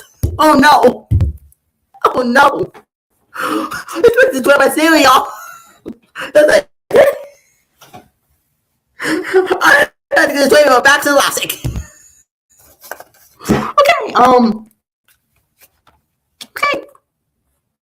It's supposed to destroy my cereal. I'm fine with it. I'm fine with it. I'm fine with him destroying my theory. I'm fine. Asriel is away at college, which means Chris would have had to have found a way to trick their parents into thinking that Asriel is still alive, which seems like a lot of unnecessary hassle. Why not simply tell the truth and get assistance in your plan? The townspeople clearly adore Asriel, so you can bet that at least a few of them would be down for helping Chris with this scheme.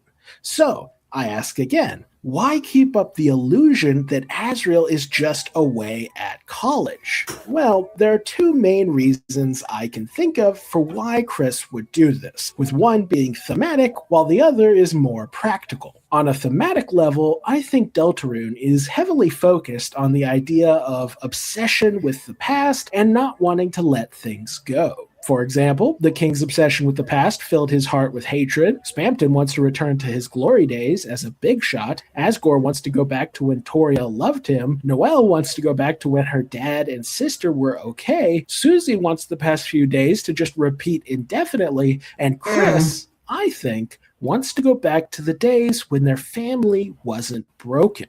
By keeping Asriel's death a secret, Chris can maintain their delusional dream of restoring things to how they once were. As for the practical reason for hiding Asriel's fate, I think Chris blames themselves for their brother's death. Whether it really was their fault or not, if Chris believes Asriel died because of something Chris did, then that would heavily discourage them from telling their friends and family the truth. truth. Remember that Chris has spent their whole life living in Azriel's shadow. Azriel was the popular firstborn child of the Dreamer household, while Chris was weird, quiet, and the only human in a town of monsters. I don't think it's a stretch to say that Chris has developed some pretty major insecurities regarding their identity, their place in the hometown, and even their place in the Dreamer family. And because of all that self-doubt, I think Chris has convinced themselves that they can never let anyone know what they did. In Chris's mind, if it ever came to light that they had a hand in Azriel's death, that everyone, including their parents, would hate them forever. This mindset also explains why Chris insists on keeping their activities hidden from their own soul. Why would they do this unless they knew that the soul would object to whatever Chris was planning? If the soul just represented the player, then this wouldn't make sense, as Chris knows nothing about us. But if the soul contains Azriel, then it all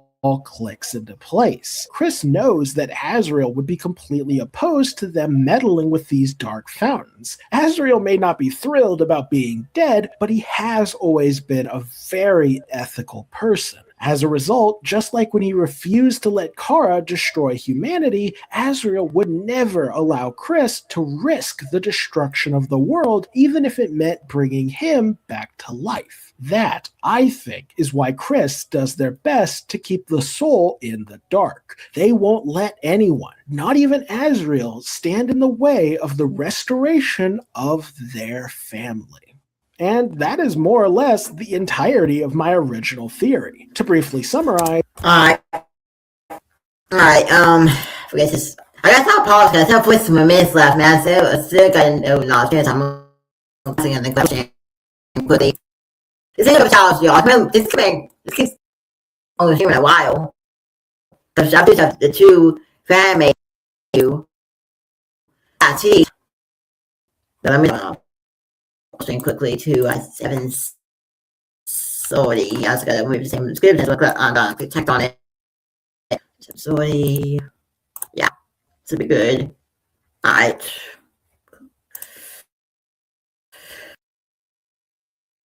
But let's talk about, Chris wants to like our past and run the fan guard schedule, which we know Asgore is not gonna be at the festival. I was saying I think it's got the story for Fast and Elastic, y'all. I think I was using this guy the story for Fast and Elastic. But no, she uses I think we might see let's get on different song that plays we're getting the festival, not him. But the first him was Chris, now the another him was Rousey, So yeah, or maybe it could be opposite around. The first him was on Rousey, and now him is Chris, But because the festival like when was like Chris, maybe the first him was Rousey. It makes more sense.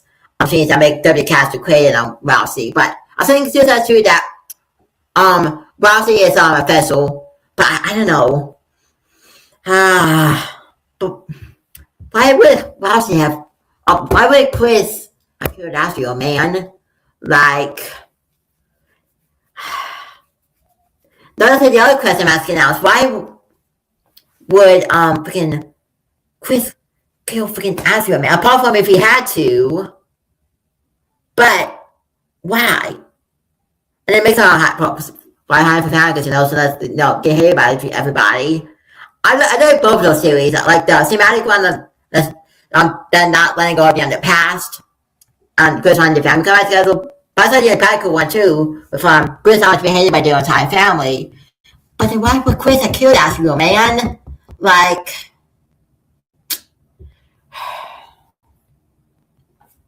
I'm trying to think about it, and it was like what would like Rousey have done that? But what would have like Azrael done? Like Chris on mad. Like,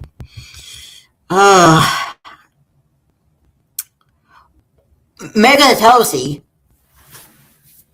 Tosi. Cause think about it. What like Charles said, Azrael was like the popular one. While Chris, wasn't like much attention. So maybe if he killed Azrael, was so he could get more attention. I guess of Tosi, which would make sense. Cause Chris, wasn't popular, wasn't, famous, bio,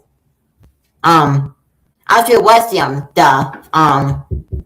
the popular one, getting wood stuff like Chris wasn't getting anything. But see on topics on bad on some self awards, like Chris have anything. So maybe the reason Chris killed on Azriel was because of jealousy, which would make sense. So I constantly this a little bit, but I still believe my theory still because I know him saying, but I think I noticed it summary. As Azriel being dead and their soul being absorbed by Chris provides a payoff for Undertale's foreshadowing, an explanation of how Ralsei and Chris came to possess such unique powers, while also providing insight into why Chris would do what they do. Needless to say, I have always been quite fond of this theory, and while it has certainly received some backlash over the years, I've stood by this conclusion through thick and thin. No matter what Toby Fox threw our way, I felt confident that Azriel's dust would stand the test of time, which makes it all the more unfortunate that chapters 3 and 4 have caused some catastrophic issues for Azriel's dust, and those issues have forced me to reevaluate everything I thought I knew about Deltarune. Before we discuss the actual issues that these chapters have raised for my theory, let's first quickly debunk a couple things that people thought would kill my theory, but don't actually impact it at all. First are these piles of dust in the TV world. This may shock those of you who've never watched the original theory and only know about it from the memes, but these dust piles never mattered. They were an afterthought in the original video, and them appearing in the TV world has no impact on my theory whatsoever. Also, even if these piles did matter, the two places that they show up are both heavily associated with Azriel, as one is where Ralsei is found, and the other is the place that Azriel lived. And no, just because his dust appears in two places doesn't mean he died in both places. Goat monsters shed their hair all over the place, and hair turns into dust over time. So these piles being here genuinely means nothing for my theory or the game in general. The second not-so-smoking gun came in Chapter 4 with this line from Ralsei. Now, this scene is notable as it's the first time that the concept of a darkener made from someone's dust. Yes, we don't have enough memory for love fans. No, as they Ralsei, Ralsei is darkener. Tend to appear with very specific darknesses. Don't have memory of a loved one. Loved one would be Azriel. And again, Ralsei being a down after Azriel, talking about very specific darknesses.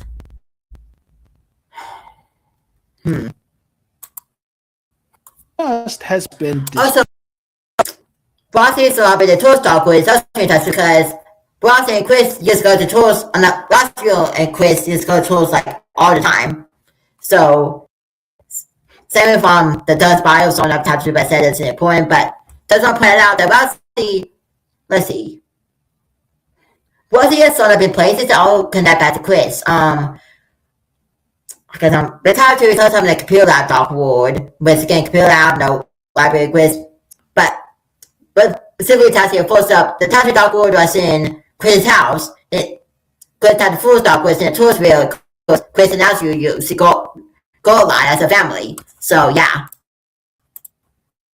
Discussed in any way. However, the idea that it somehow debunks Azriel's dust theory is completely nonsensical. The people citing this as a smoking gun are arguing that it proves Ralsei couldn't be made from Azriel's dust, as these types of darkness can't appear in other dark worlds, whereas Ralsei has obviously appeared in every dark world. However, not only is it Ralsei saying this, who obviously would be happy to lie in order to protect Chris, but also, if you look at his exact wording, it becomes obvious that this line is designed to mislead players. Ralsei specifically says, darkeners patterned after the memory of a loved one tend to only appear in very specific darknesses. Emphasis on tend. That word alone throws the entire sentiment into doubt, and also makes it pretty clear to me that this line was specifically designed to throw players off the scent regarding Rousseau's true nature. And the best part is, this trick 100% worked, as every single person who quoted this line at me has, without fail, misquoted it. That's right.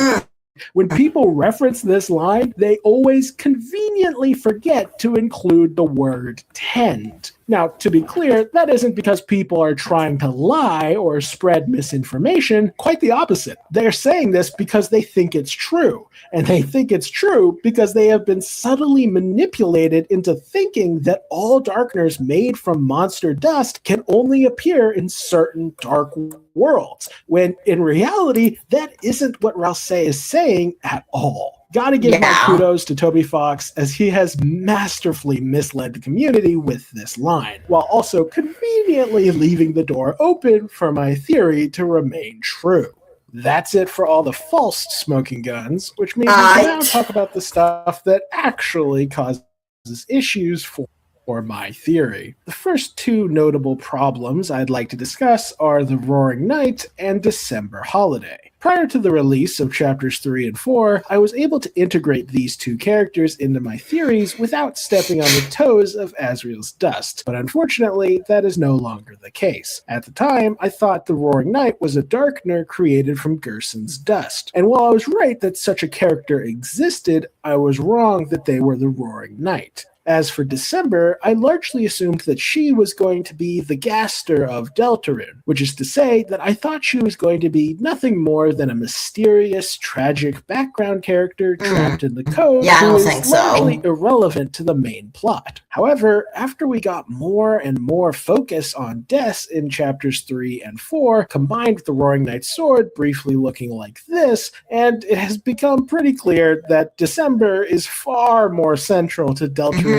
main story than I had previously expected. And that's not even touching on the fact that the mayor, who keeps the code to the shelter inside December's guitar, almost certainly is scheming to bring her daughter back to life. Now, I don't know for certain that resurrecting Des is Carol's main motivation, but it does seem extremely likely given everything we know. And with all this drama surrounding the Holiday family, it starts to become increasingly unclear what role Azrael's Dust is meant to play in this story. But wait, it gets worse. You see, while the Roaring Night and December Holiday have introduced some pretty tricky complications, none of that compares to the absolute devastation that was unleashed on my Azrael's Dust theory by the Snowgrave route. As you are all likely aware, the Weird route in Chapter 4 has some of the most shocking content we have ever seen in a Toby Fox game. We quite literally see the soul possess Chris, transform their physical appearance, and pursue some sort of terrifying plan involving Noelle. This sequence is then followed by Chris kicking. Really quickly, if Chris did a sub episode, so I feel would when her was doing something like that. Do you Flowey on Mega Flowey? Freaking, I feel like insane. I think about in Undertale. Like he went like completely crazy. And again, if Chris did a sub episode, so it would probably go crazy. Talk like Flower went crazy. I feel crazy as Flower. That's in Undertale. A Mega Flowey. A false out Flower, please call him. That's my Flowey. So making wait for Chris face and stuff, and I guess forcing the rest of good stuff, yeah, that wouldn't be, that would be something I actually would have totally done in Undertale. Because it's no control, for real. So yeah.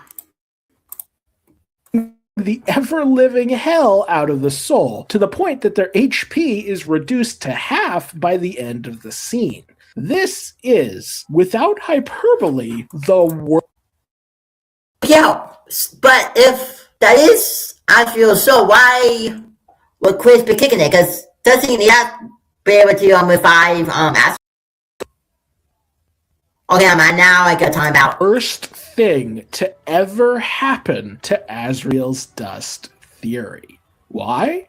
Well, for someone like me who believes that the soul is being controlled by Asriel, this is completely confounding. Why on earth would Asriel have these machinations for Noelle? Why would Asriel's influence cause Chris's hair to turn red? And worst of all, why would Chris viciously attack Asriel after this scene concludes? Remember, Asriel's dust theory relies on the idea that Chris's primary motivation is love for their brother. So them attacking the soul like this just doesn't make sense. This And that's it. I think Rousey is on the vessel, so yeah. I have to say, you see what you punk, the might be right. Scene brings into sharp relief, at least for me, just how antagonistic the relationship is between Chris and the soul. Of course, they've been hinting at this from the start, what with Chris always violently throwing the soul into various cages, but I guess I just didn't appreciate the significance of that until now. The truth is, even if Chris's main motivation is to save a loved one, that loved one cannot be in this soul. Chris simply hates the soul too much for that to make sense. In short, the increased complexity of the Roaring Night conspiracy, the increased significance of December in the narrative, and the clear hatred Chris has for this soul all combined together to convince me that Asriel simply cannot be inside of this red heart. It pains me to say this, but the Asriel's dust theory in its original form cannot function any longer. Rest in peace, Asriel's dust. You were too beautiful for this world. Wait a second. What's this? What? The power of the dark fountain. It's bringing the theory back to life. Could it be? What's happening? No, it is. It's Asriel's Dust 2.0. Oh my god. That's right. I'm not giving up that easily. Did you really think I would abandon my beloved Asriel's Dust without a fight? Hell no. We may have taken a licking, but we're gonna keep on ticking. As any good theory crafter would do, I saw the flaws in my theory and I adapted. I went back to the drawing board, looked at all the evidence, and formulated a new version of Asriel's Dust that is bigger, better, and stronger than ever before. This new Asriel's Dust theory not only explains Chris and Rousey, but also explains the Roaring Night, December holiday, and most importantly of all, the true identity of the entity inside of this soul. Without further ado, let's dive in.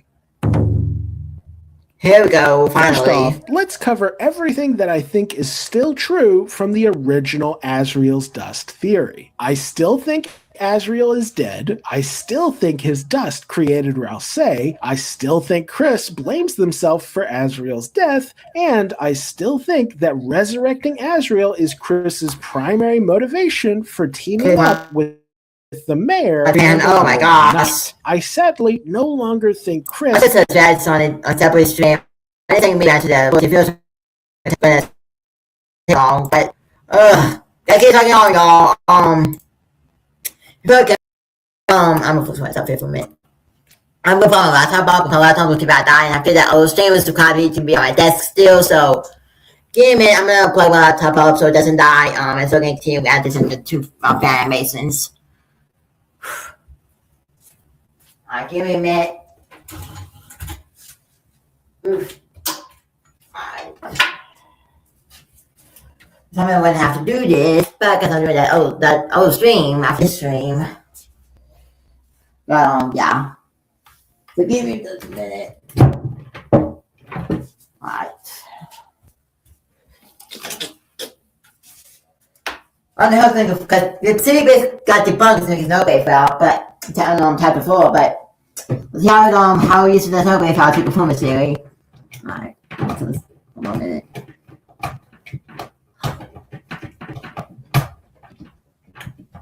Alright, there we go.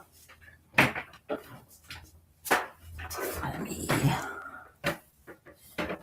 Bim. Alright, that should be good. Is it good? Is it tossing? Yeah, I know what I give home, but I'm just gonna.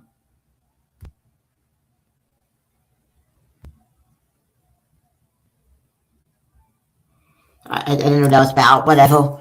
Real chat. Live chat. I'm surprised that's why he wants to stream. Just so I sound the way it would, but hopefully I can hear the feels okay, by the way. I have to go tap back. Go tap that when I'm watching the stream back. Hope y'all able to hear the videos. So yeah.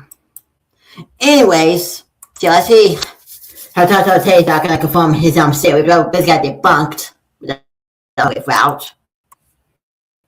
Absorbed Azrael's soul. However, I do still think that Chris's soul has been altered by a key event, and that this event is responsible for Chris becoming possessed and acquiring these superhuman powers.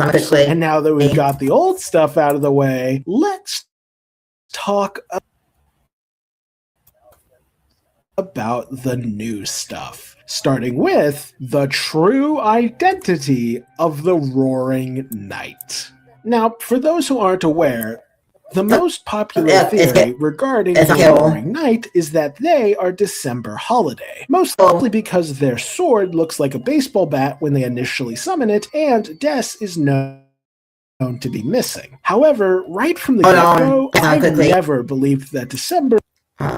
Oh, mine's not there. My screen is gonna lag. I'm gonna see my screen for a minute because I'm checking my email. Give me a minute.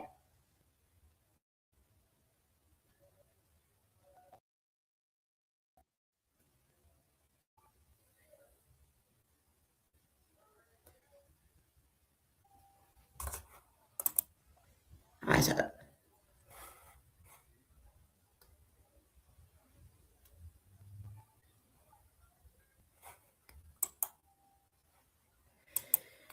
Alright. So I set my quickly make so let's see, important eyes good. We're going to continue. So alright.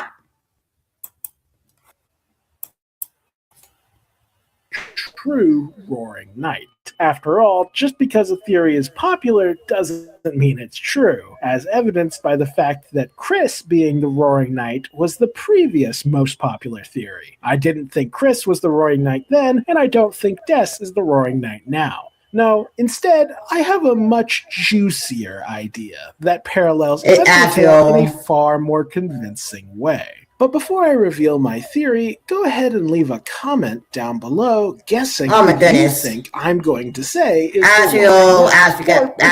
You can just leave a comment saying who you think the Roaring Knight is. Pause the video now if you would like to comment. Got it written down? Okay, cool. Without further ado, I think the Roaring Knight is none other than Azrael Dreamer. Oh dear gosh. Oh dear gosh. Oh gosh. That's a... I'm just gonna say that because the comment said that I agree with that. I agree with that. But 12 bucks wins is compensated for Undertale. Even though doesn't came before Undertale. Because I keep remembering that Undertale came after Deltarune. It's basically fun at this point that Undertale came after Deltarune. Okay, before he says his stuff, I want to go to why he say that, because I was thinking that he's done so far. I guess really probably a honestly from Undertale. But the other thing that Knight do is, well, it took Undyne for some reason. Let's see. Created a dog. He created a Titan. Gotta remember that when something dog with a Titan was created. I want to see why he says this. Here's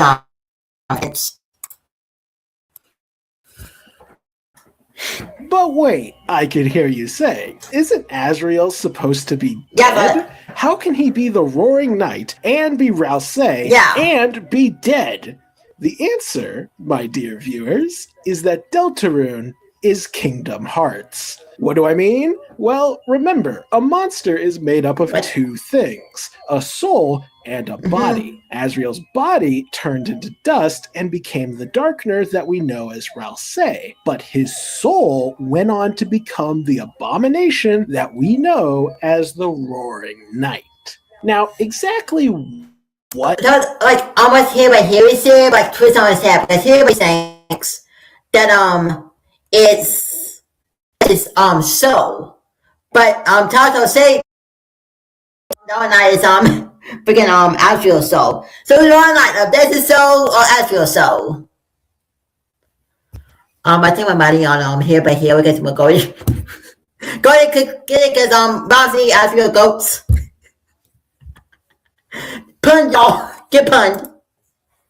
But no, serious, that was just here when he was serious, but twist on his head. What process allowed Azrael's soul to endure and also transformed him into this terrifying creature? I don't know. Maybe the power of the Dark World can transform souls. Maybe Azrael's soul was absorbed by a Titan spawn, which would explain why he shares their monochrome appearance. Or maybe Gaster did it. I don't know. Whatever the case, something happened, and the end result was that his soul became the Knight. And there's actually quite a lot of evidence to back this up. Firstly are their designs. As far as weapons go, Azrael and the Knight are the only major villains to wield a sword. Oh, yeah. And when you compare the two, you realize they're actually pretty similar, with both blades having exaggerated features and a large eye or gem in the middle. Azrael also has this unused sword sign tells Lord that previous time.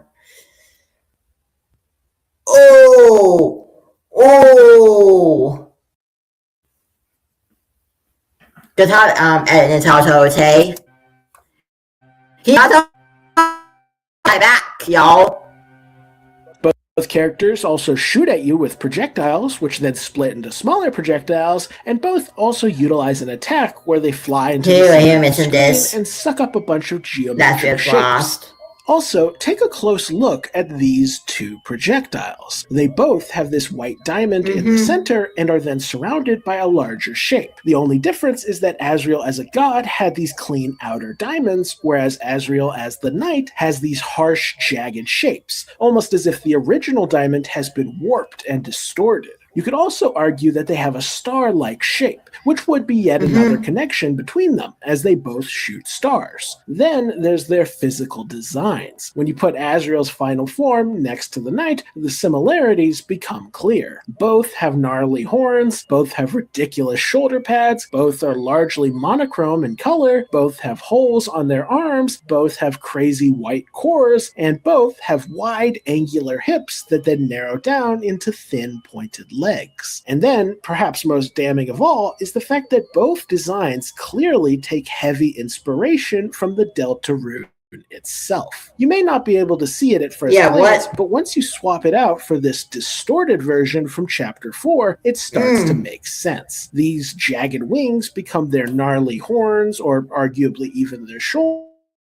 pads, the central circle becomes their glowing cores, the middle triangle becomes their wide angular hips and pointed legs, while the two other triangles become the holes in their arms. Given that Azrael was a very religious boy, it makes sense that both versions of him would integrate the main symbol of his religion into their designs. Also, as a smaller note, both entities fight you on a battlefield that keeps changing colors, and both entities are capable of shape-shifting. Beyond their physical appearance, I also want to touch on their behavior. Namely, I want to talk about the core dynamic that defines Azrael in both games. I am, of course, referring to their relationship with their sibling. In Undertale, Azrael is so distraught at the loss of Kara that he's willing to rewrite reality in order to keep them around. And while the Roaring Knight is yet to speak or show much in the way of emotion, we do get a glimpse at this sibling dynamic. When the Knight overpowers our heroes and downs them all in brutal fashion, they don't do this to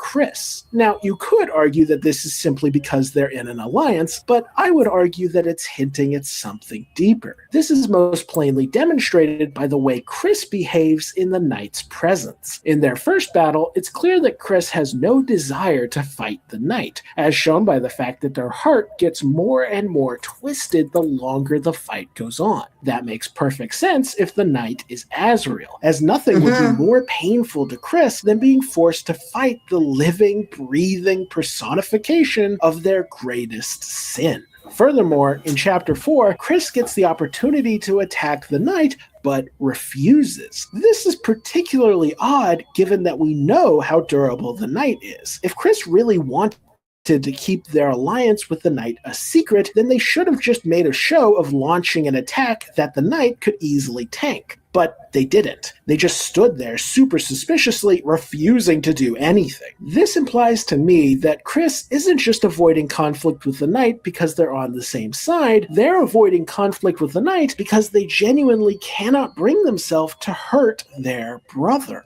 This also explains why Chris makes such a concerted effort to hide the true identity of the Roaring Knight when we try to think about them in Chapter 4. If the Roaring Knight really was December Holiday, then what harm would come to Chris's plan as a result of the Soul knowing that fact? We, as the player, don't know or care about December at this stage of the story. Yeah. So this revelation really wouldn't have much of an effect, making Chris's choice to hide this fact particularly odd. On the other hand, if the Knight is actually Azrael, then Chris would obviously do anything and everything in their power to bury this secret as deeply as humanly possible. If my theory is correct, then they don't want... Right, also in the normal force in a battle, Tori described as sleeping peacefully by a person. Bad because Tori was not described as having nightmares. It's constantly stressed by harm coming to the Night. Her plan connected between the two. No boss monster cannot connect to under his effort. Oh no. Oh no. He's actually fighting back. Oh no, he's actually fighting back. He's actually fighting back. Oh my god. I'm fucking convinced, y'all. I'm fucking convinced that now the Night is Azrael's soul. So that disputes to my series. Cause I think the Night is Kirill, and I think Rousey is Vessel. But now, and that Tori will be having nightmare of harm because I is Azrael's soul. Oh, no. That's my back. That's not good. I think he's destroying me again with Axolotl. Anyone to even faintly suspect that they caused Azrael to die. So hiding this information, even from the Soul, makes perfect sense. And getting back to the Roaring Knight for a moment, while we don't get a ton of personality from them, the way that they laugh in Susie's face and manipulate characters like the King is very reminiscent of Flowey, as he too loved to laugh at his enemies while manipulating the people around him. Then there's the Roaring Knight's theme music. Now, I don't exactly have a good ear for music, but from what I understand, the Black Knight shares a leitmotif most prominently with the door, the chase, and the world revolving. This is very fascinating, as not only are the door and the chase both first used to introduce us to Rousseau's dark world, but perhaps more importantly, you would expect the Knight to be connected to the Freedom motif, or the Titan theme, or even the Lost Girl theme. But instead, the only major connections the Black Knife has are with Jevil and Rousseau. Jevil at least makes sense, as he's a secret boss with established connections to the Roaring Knight. But Rousseau seems to come out of left field. I also don't think it's a coincidence that the only main character without an identifiable theme song is Rousseau. Sure, we're getting the Castletown theme and the Legend theme, but those are about a dark world and the prophecy, respectively. They aren't specifically focused on Rousseau. And we know this is intentional, as every other major character, like Susie, Lancer, Queen, and and so on all have theme music explicitly named after them, but Rousey does not. Personally, I think this lack of theme Alright. Interestingly, the knight does have a proper theme song either, but not named after the weapon, not them. True. This makes it again to replaster for Susie, which isn't her theme song, but it's connected to her, so both of Asriel's halves have yet to be given theme music. Music for the prince is because Rousey is still figuring out his identity, and when we finally do get his theme song, I suspect it will share a leitmotif with the Roaring Knight. Also, supposedly, there was a song on Toby Fox's old deleted website called Friendship. This song contained the leitmotif of the Nightmare Knight, but was arranged in such a way that it sounded extremely similar to Asriel's theme from Undertale. Oh, and for those who don't know, the Nightmare Knight is an old song of Toby Fox's that has had some of its leitmotifs repurposed for Deltarune.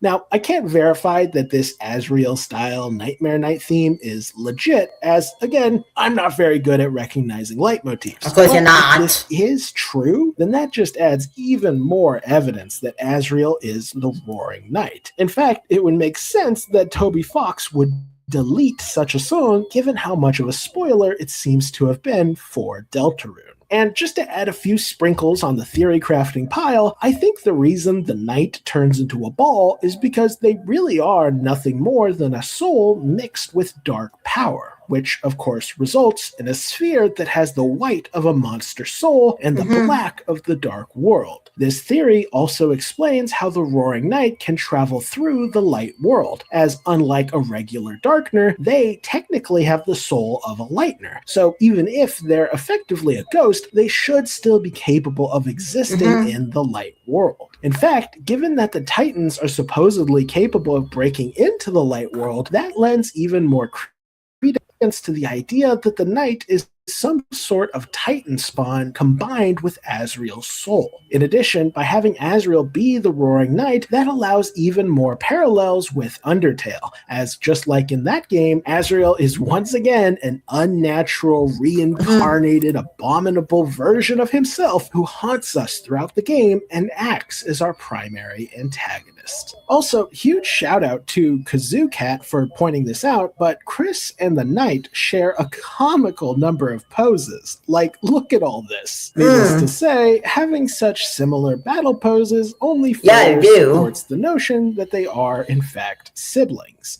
Also, and this is going to seem like it's coming out of left field, but I wasn't really sure where else to put it in the video, but do you all remember that mysterious character hidden in the code? Specifically, the one that talks about being lost in darkness and begging for help. Originally, we all thought that this was December, as she was the only person that we knew was missing. But now everyone's jumped on the bandwagon that December is the Knight, which leaves the identity of this code character completely unclear. However, if the Knight is Asriel, then that is more likely that this I think I have an idea of who this is, and it might sound like I'm joking, but I sincerely think that this is true. Specifically, I think this code character is also Asriel. You see, unlike with Flowey, I think Asriel's regular consciousness still lives on inside the Knight. However, thanks to the dark power of the Titan spawn, his mind has been utterly submerged in darkness. He can't tell up from down, day from night, or even if he's still alive. This is all described in the new dialogue from the code character. But what really convinces me that this is Asriel is this line here. They reminisce about how much they loved breakfast and late night TV, both of which have since been associated with the Dreamer household. Also, if you look at the original code dialogue, this character is pitifully begging in a way that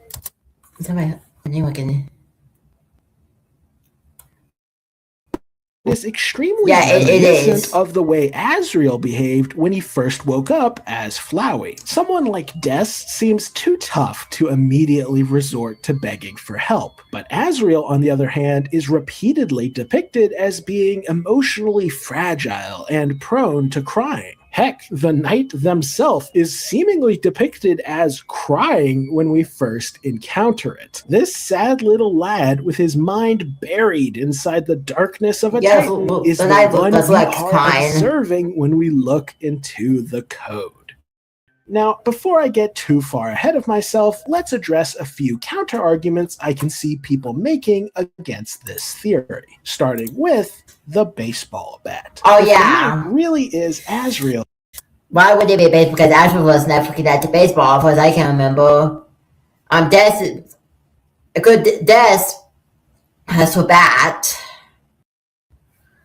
Oh. I'm trying to think how this connects to Asriel. Baseball bat and Asriel. How do those two connect? Cause I don't think. Because I told that Asriel likes baseball or anything. So I think that the knight is Des because of a baseball bat. But so I told me. Then why would he summon his sword in this shape? Isn't baseball more of a December thing? Yeah. Well, yes, but also no. You see, it's true that wiffle bats are repeatedly mentioned in association with December. We even see a wiffle bat in her room in Chapter 4. However, there's a detail here that most people overlook. Namely, what do you think a wiffle bat is used for? Well, it's... Hold on. Wiffle bat.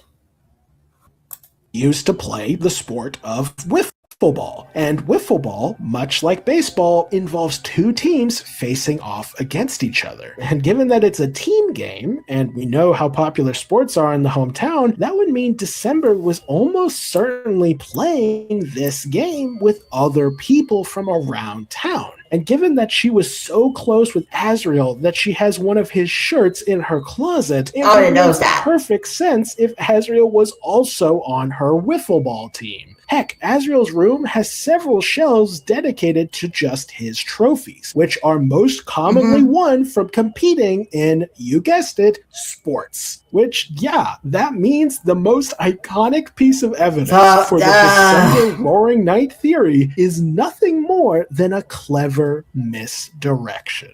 Heck, even the horns on the knight's head, which seem like antlers, are also likely a red herring. Notice how the Roaring Knight's body is heavily distorted, with unnatural sharp protrusions on his legs, hips, shoulders, and torso. This is an entity whose body is a warped, unnatural version of what a normal monster should look like, and that extends to his horns. They aren't multi-pronged because they're antlers, they're multi-pronged because his body is covered in unnatural sharp protrusions, and his horns are no different. Also, it's a helmet, and the knight is clearly a shapeshifter, so the antlers really don't prove anything. Then there's the matter of why everyone in the hometown still thinks Asriel is alive, which is actually one of the main pieces of evidence that critics use to argue against Asriel's dust. Specifically, the idea that Chris could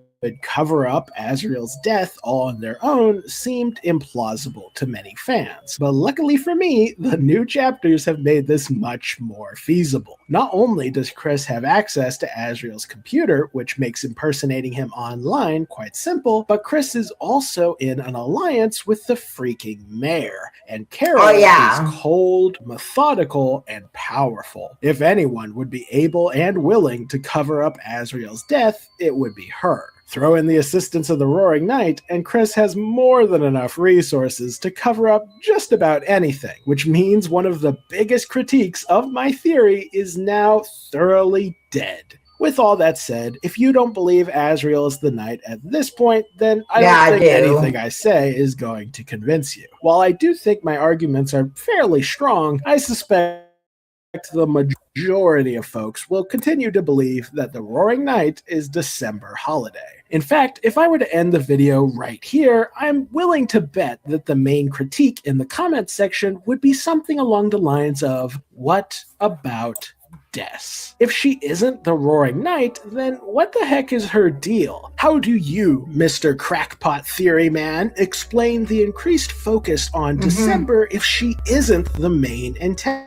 protagonist. And to be fair, that is a valid point. If I'm going to kick December out of the role of the Roaring Knight, then it's only right that I provide an explanation for what role she actually fills in this story. And believe it or not, if my theory is true, then December holiday is even more important than any of you have realized. And if you're a longtime fan of my theories, then you might be able to guess what I'm about to say. You see, not too long ago, I released a video called Chris is Des. It was a pretty clickbait title, as I wasn't actually arguing that Chris was literally Des, but rather that Chris had simply inherited December's role in the narrative. It was a fun little theory, and some elements of it may still be true. But in retrospect, I made a terrible blunder by wasting that title. Because, as it turns out, Chris isn't just metaphorically Des. They are literally Des. Or to be more precise, December is the entity controlling Chris's soul. That's right, baby. Oh no, because remember, because I thought that Chris took out of your soul, but because of the Snowgrave route, debunking that. I was trying to get to that because I was saying freaking the Snowgrave route debunked that theory. But that was it again, December is dead. So anyway, December is dead, y'all. Sorry, but December is most likely dead, and Chris has his soul for some reason. I don't know why, it's about him hanging out with them. I haven't seen the This dude is like one of the most widest claims ever. I took to take a moment after we were talking about it because I know I've been talking 20 minutes. I know it has been that long, but I've been pausing it so I want to get through this. Time to do that other thing, which in 36 minutes. But this dude has been thrown out the most widest claims. I've seen him picking puss and talking to Cole is picking Flowey on the about Afriel. And I was saying that the freaking soul that freaking Chris a soul with freaking Des's. What?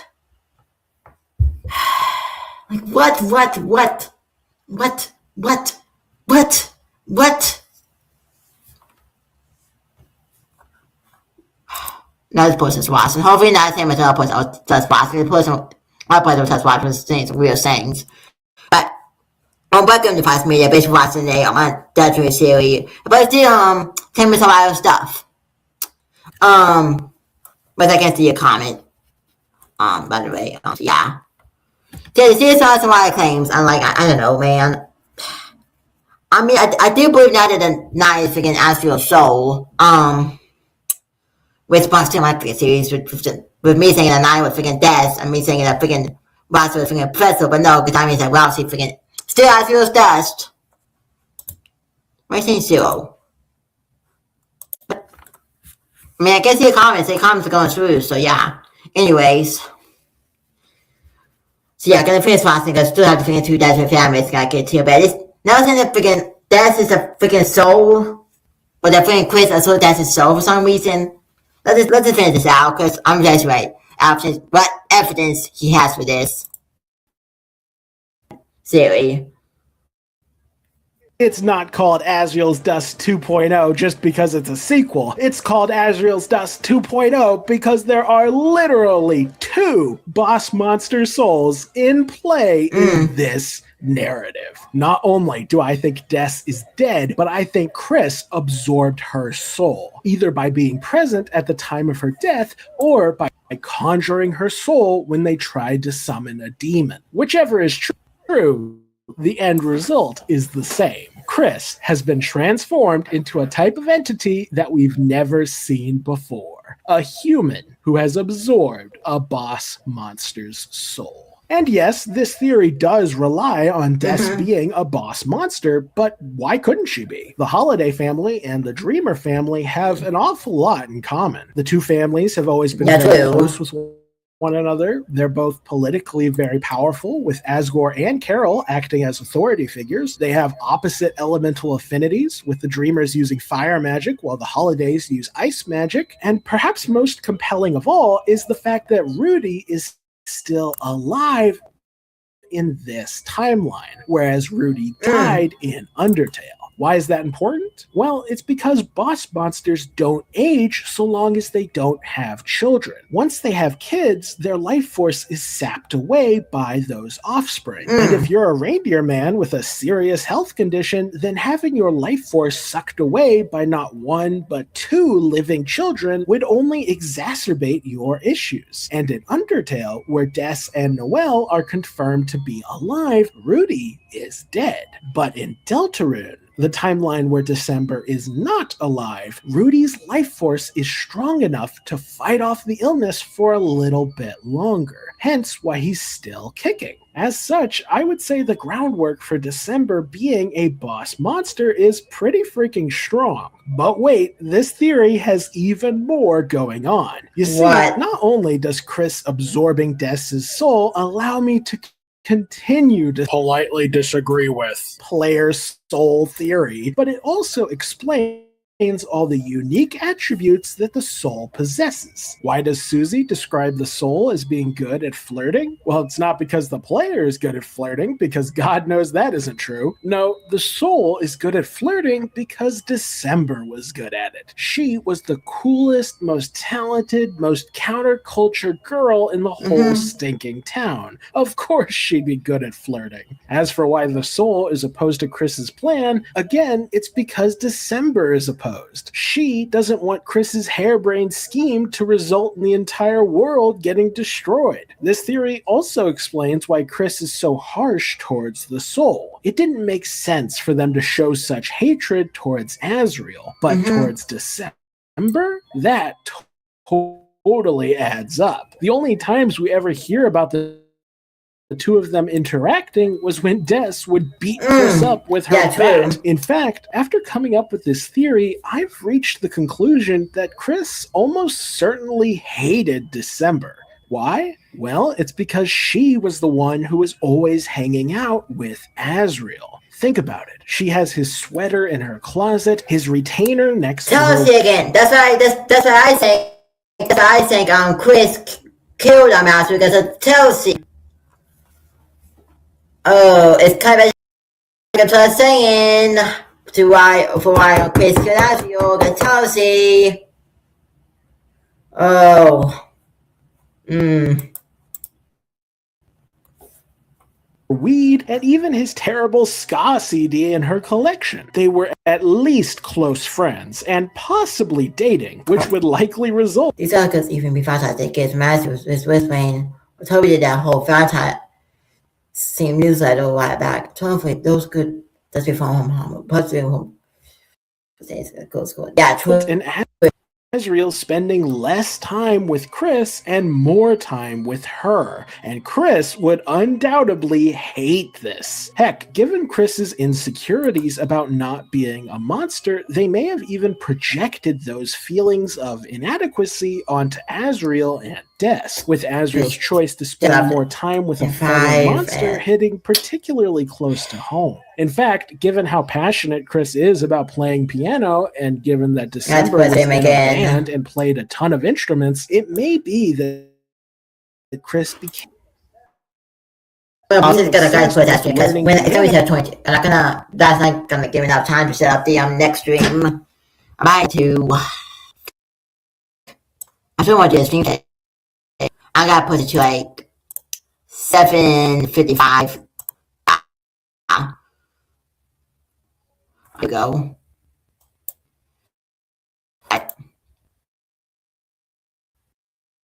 No, precisely because they wanted to prove themselves to Azriel. It was Chris's way of saying, see, she's not the only one who can play music. I could be in a band too. And remember those weird blog posts from Noelle that talk about Chris suddenly freezing and then going off to play piano? Well, I think that is tied up with December as well. I think when Chris was hanging out with Noelle, Azriel was upstairs hanging out with Des. I think these moments where they suddenly freeze were moments where they remembered Azriel's budding relationship with December, which prompted Chris to feel jealous and head off into the other room in order to practice piano and win Azriel back. Heck, we know that at one point Chris brought Bratty food in exchange for being allowed to hang out with her. And I reckon this was Chris trying to prove that they were cool enough to hang out with the older kids like Des and Asriel. As you can see, once you have this context, when Chris is told they can play piano, but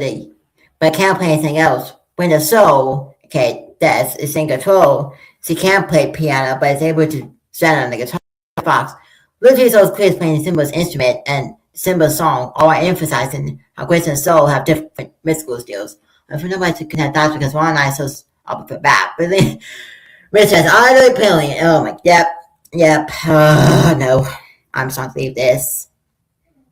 Yeah, because I could play piano as well as a Des instrument. Like guitar, that makes a lot of sense. Of Chris trying to fight Des for Asriel's attention, a whole lot of Chris's character starts to click into place. And if Chris had this sort of tense rivalry with Des when she was alive, then it makes perfect sense that Chris would have such a harsh attitude towards her now that she is literally inside of their soul. Des may very well have been Chris's least favorite person, so being possessed by her is probably a worst case scenario. In fact, given the dynamic between Des, Asriel, and Chris, and given that my theory holds that Chris was somehow involved in both of their deaths, I think a picture of what happened is starting to come together. Now, I won't paint an exact picture myself, as coming up with a dramatic, detailed story is precisely what caused people to dismiss my original theory. However, I will say this. There is a lot of evidence that Chris was involved with a murder, that Chris has been inside the shelter, and that December vanished under mysterious circumstances. As such, I wouldn't be surprised if Chris not only had a hand in December's death, but also took actions that accidentally resulted in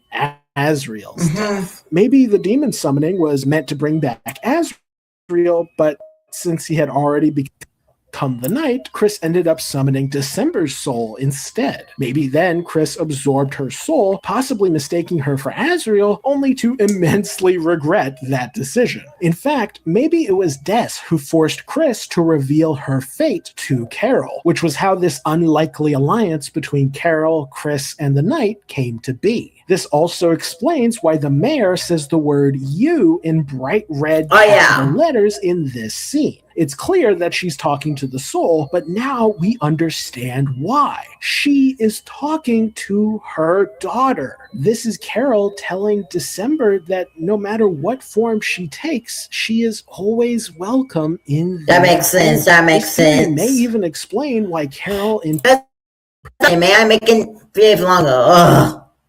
The bonus of theory that Noel is transgender is accurate as a room close by. This would be the second country to undergo a significant change in how they are physically socially perceived. Was this being loved said by the muscle? Good chasing kills compared to associate. If real lifetime for ourselves was violent style. Because we survive seeing or normalized acceptance, I think with the way Chris is treated, no different for being human. Oh, how one to accept Noel was part of Queen's Hawk. Yeah, true. But I didn't know that transgender. I didn't know that Noel was transgender. Well, I guess because Susie has class Susie obviously.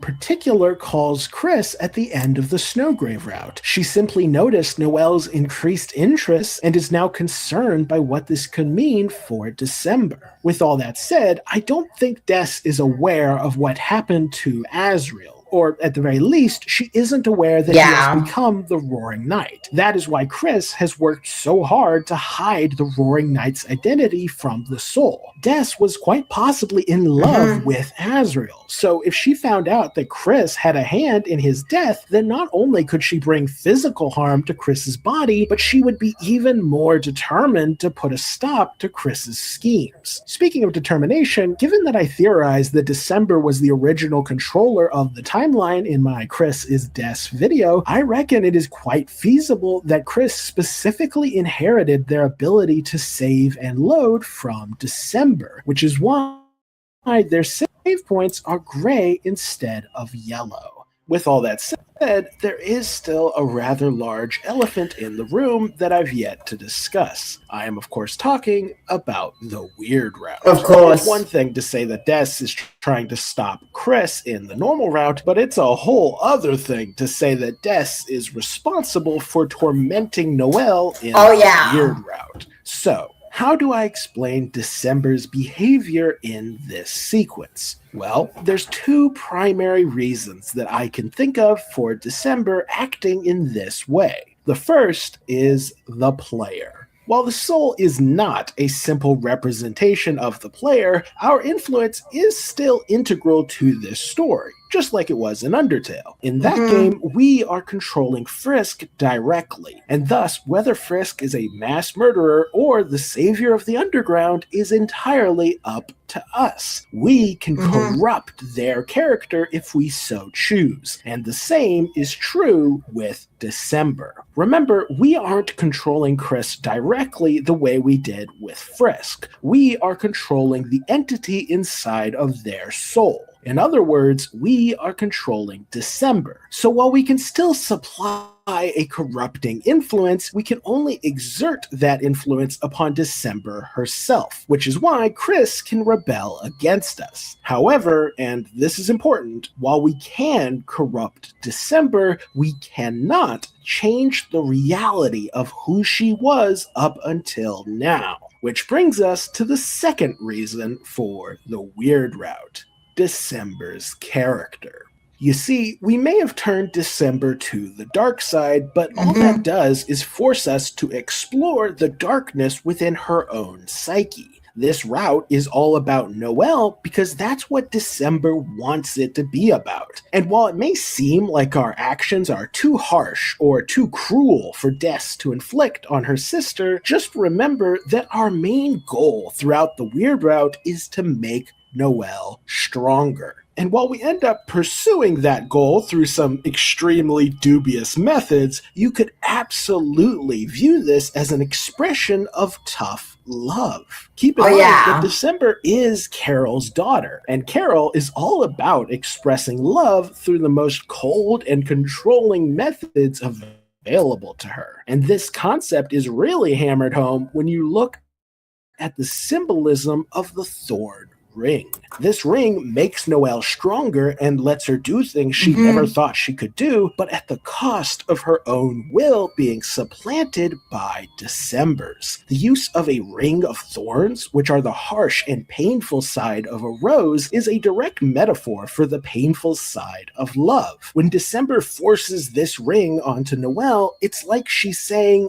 "I'm hurting you because I love you, and this is for your own good." If the weird route was really about the player, then it wouldn't make sense for us to hyper-focus on Noelle. But if my theory is true, and the weird route is actually about December, then it makes perfect sense for her to focus on her sister. Us choosing to pursue the Snowgrave route instead of the normal route is effectively us choosing to allow December to enact her will, just like how the No Mercy route in Undertale allowed Kara to enact their will. Heck, something I only found out about just recently thanks to KazooCat was how during the Snowgrave route of Chapter 2, the song that plays right before we fight Birdly has some striking similarities to Raise Up Your Bat, which, for those who aren't aware, is a song that was likely written by December. This connection is made even more likely when you realize that the Snowgrave song in question is literally titled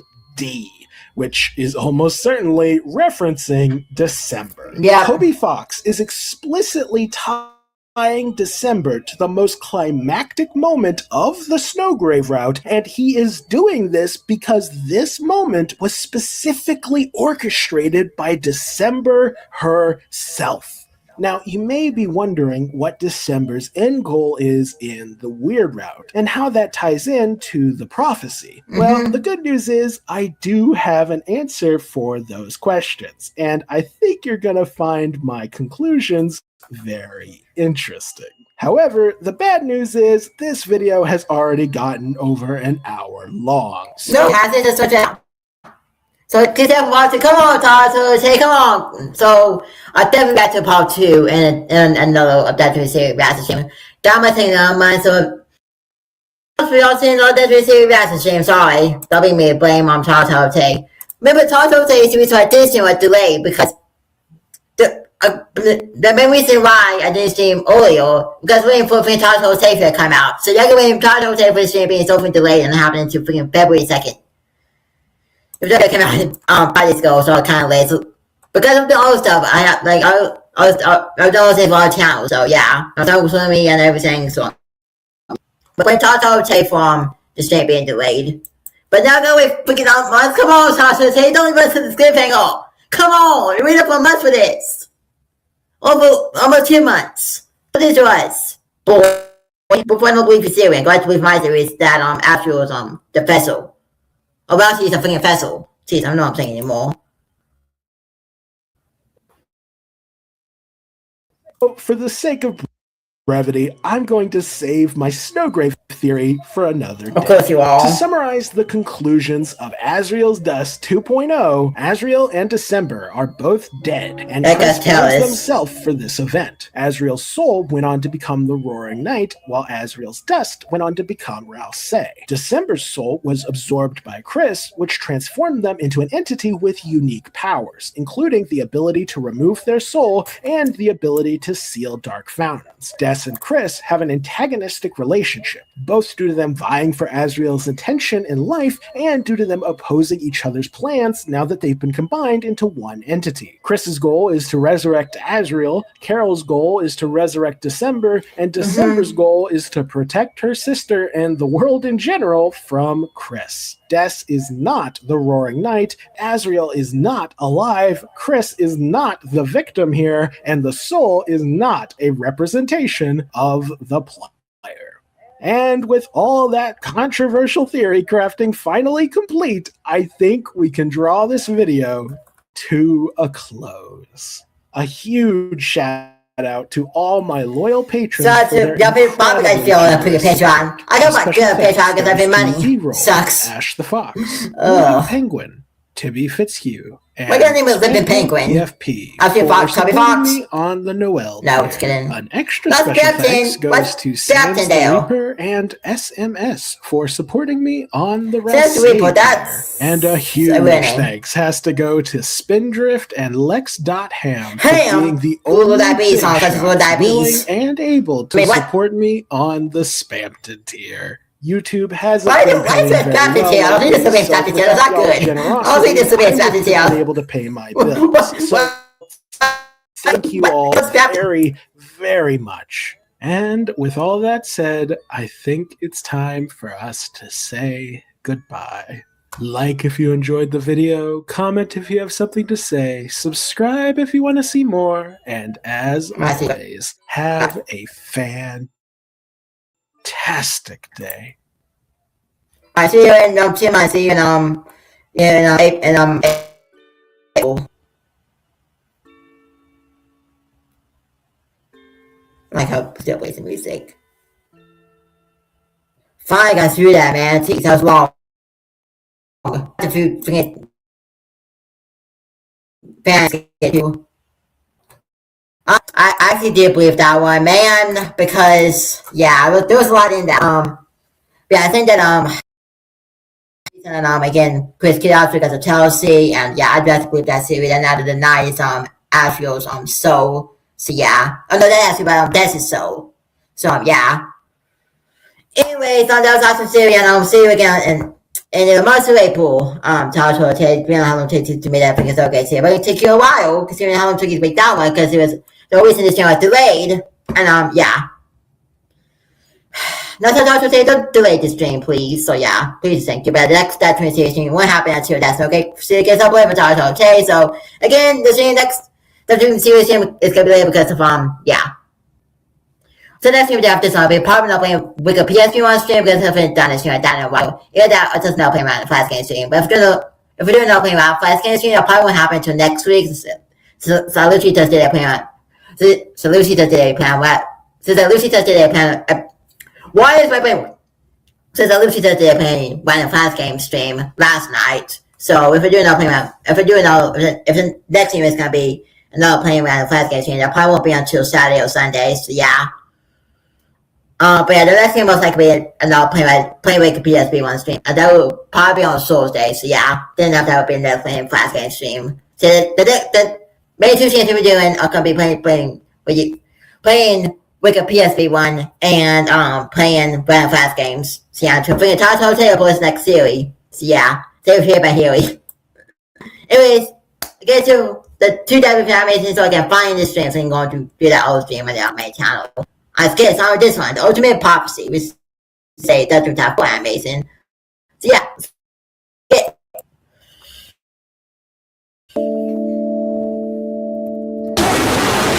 So loud. The Scurvy Masters in it. They'll be insane. With Captain Scurvy's great.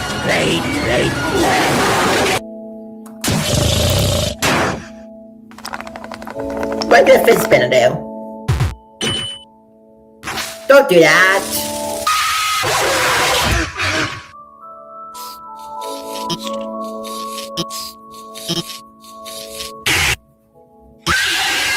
Stop with the air rape. Jeez. What is that sign? Okay, I'm just gonna say I just randomly pick this one. I just randomly pick these two as the titles. So blame me for this being bad. I just told this one randomly. The second one's gonna be bad than this one. I just told this one I'm sorry. I'm sorry, I just want to rape.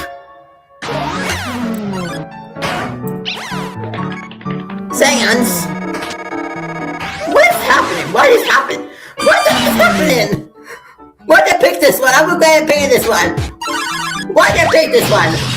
I'm so sorry. I'll pick a better one next time. I'm so sorry. What? Oh boy, because of good comments, no grave. Right of chapter 2. But that's true. What? What's happening? I'm so confused. I don't know what's happening. I was apologizing for this one. This looks like gonna be random AF. I am what to apologize. This is like a meme. It's like a meme animation. What the hell? What the? Okay, good. What this happened? What?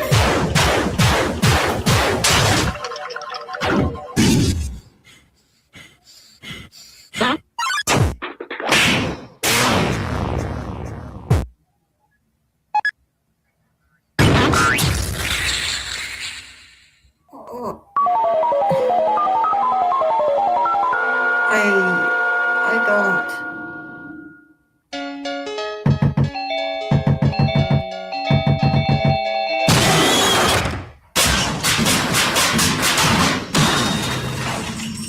Where did this all come from?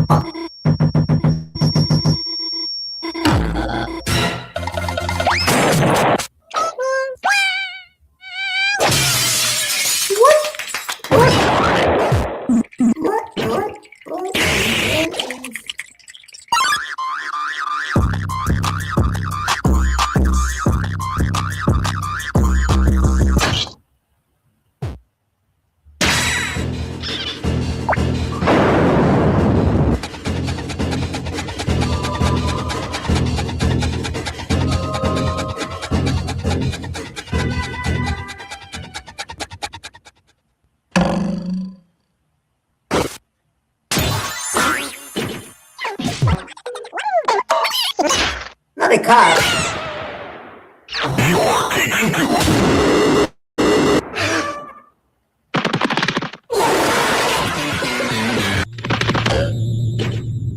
Why is gas still there?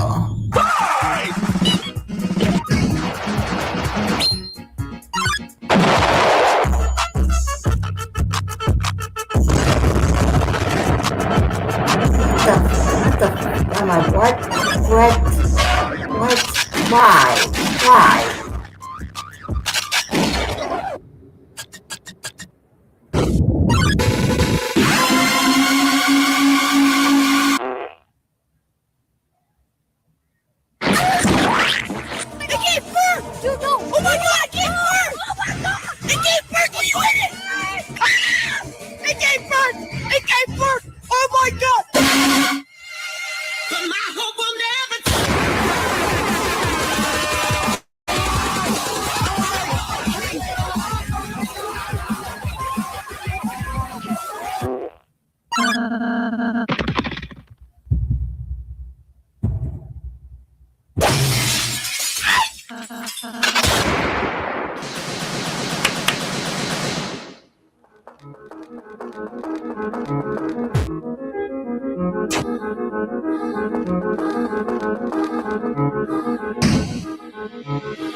I can't even say anything about it. Like fan animation. You know, the stream was quiet for a good like minute. I was waiting for the next first loading for the app logger to kick in. That's why it took me a minute. I did not say about the last fan animation. Apart from, I'm sorry, and I will do better and begin a better fan race next time. I just paid down with the title. I thought I was gonna actually read by prophecy, you know, the lesson. What the fuck is that? What the fuck? That's what? I never went to the internet more by watching that video. What the fuck is what?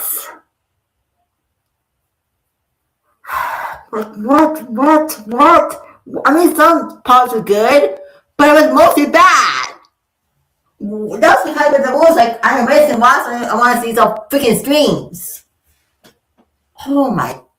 I don't know why I put that one. I'm so sorry. Next time I'll watch like the at least the first minute or like first few seconds of for picking it. See if it's good enough to be clean.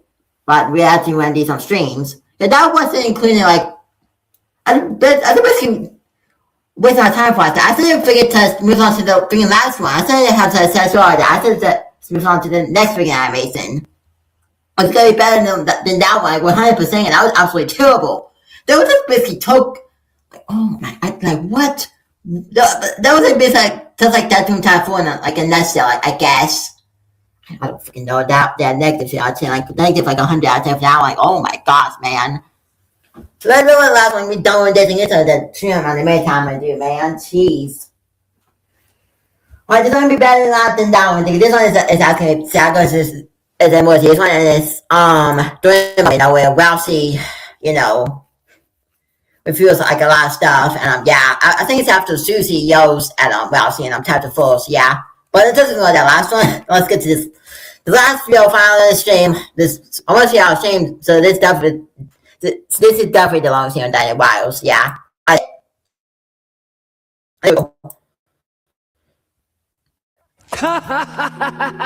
You're worried about that? I have to Seriously? see what happened on the stupid panel. prophecy?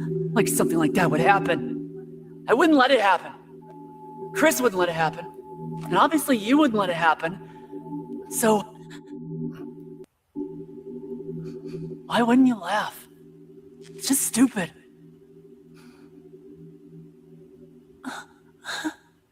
So stop crying, okay? So wait, how to talk about last animation. All right.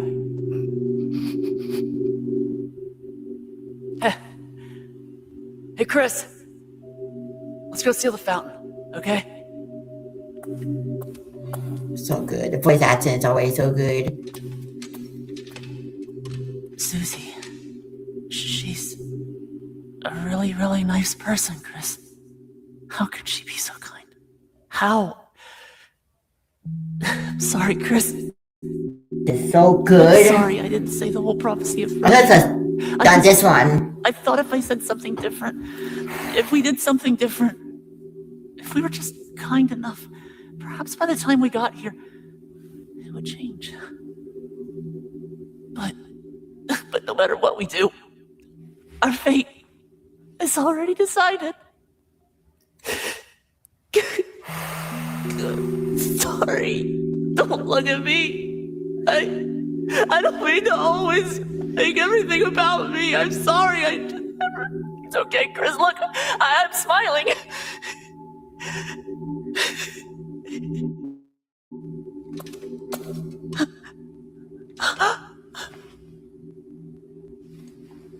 it's okay not to smile. Chris, you... I'm scared. It's getting harder and harder to just stand there smiling all the time. To be the one pretending I'm not afraid too. But being with you two, the more I'm with you two, I realize friendship isn't just about being happy all the time. It's something far, far greater than I could have imagined. I want to believe again. I want to believe it can change. That there isn't just one ending. Susie's hope, their naive hope. It's infectious. Isn't it, Chris? So until we see fate with our own eyes, let's believe too.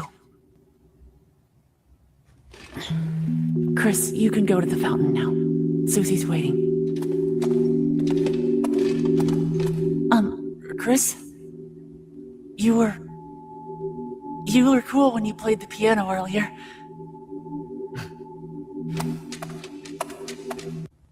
That's it. That was so, I wasn't saying anything because it was really good. Man, I was actually sad. And it's not like I go down every time the floor, man. And that's why the game get dark, man. Like, that moment in Devil Tower 4, Devil Tower 4, like, it's dark, man. Like, so I was good with, like, how the rest has, because again, Tough Fox can make this game, like, extremely, like, dark, man, and I was good was gonna go, and, yeah.